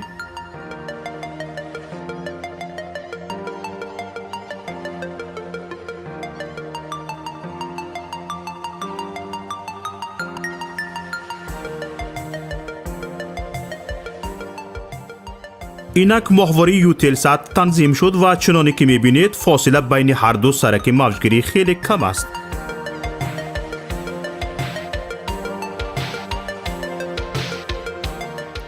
اکنون میتوانید با جستجو در این ماهواره شبکه پیام تیوی را هم پیدا کنید. چنانی که مشاهده کردید زحمت زیاد صرف نشد و پیوستنش هم بسیار آسان است. اکنون که یاد گرفتید هر یک از شما می توانید از تجربه پیوستن به شبکه ما یک نوار ثبت نمایید و به ما ارسال کنید. بهترین نوار به جای این نوار ما همچون نوار آموزشی استفاده خواهد شد. ما می توانیم برای بی‌خطری صدای شما را عوض کنیم. با ما باشید و برنامه های پیام تیوی را پیگیری نمایید. نشانی ما در ماهواره یوتلسات. ماهواره یوتلسات 7B، موقعیت 7 درجه شرقی، فریکانس 11262، سرعت نشانی 27500، پولاریزاسیا HFEC 5:6.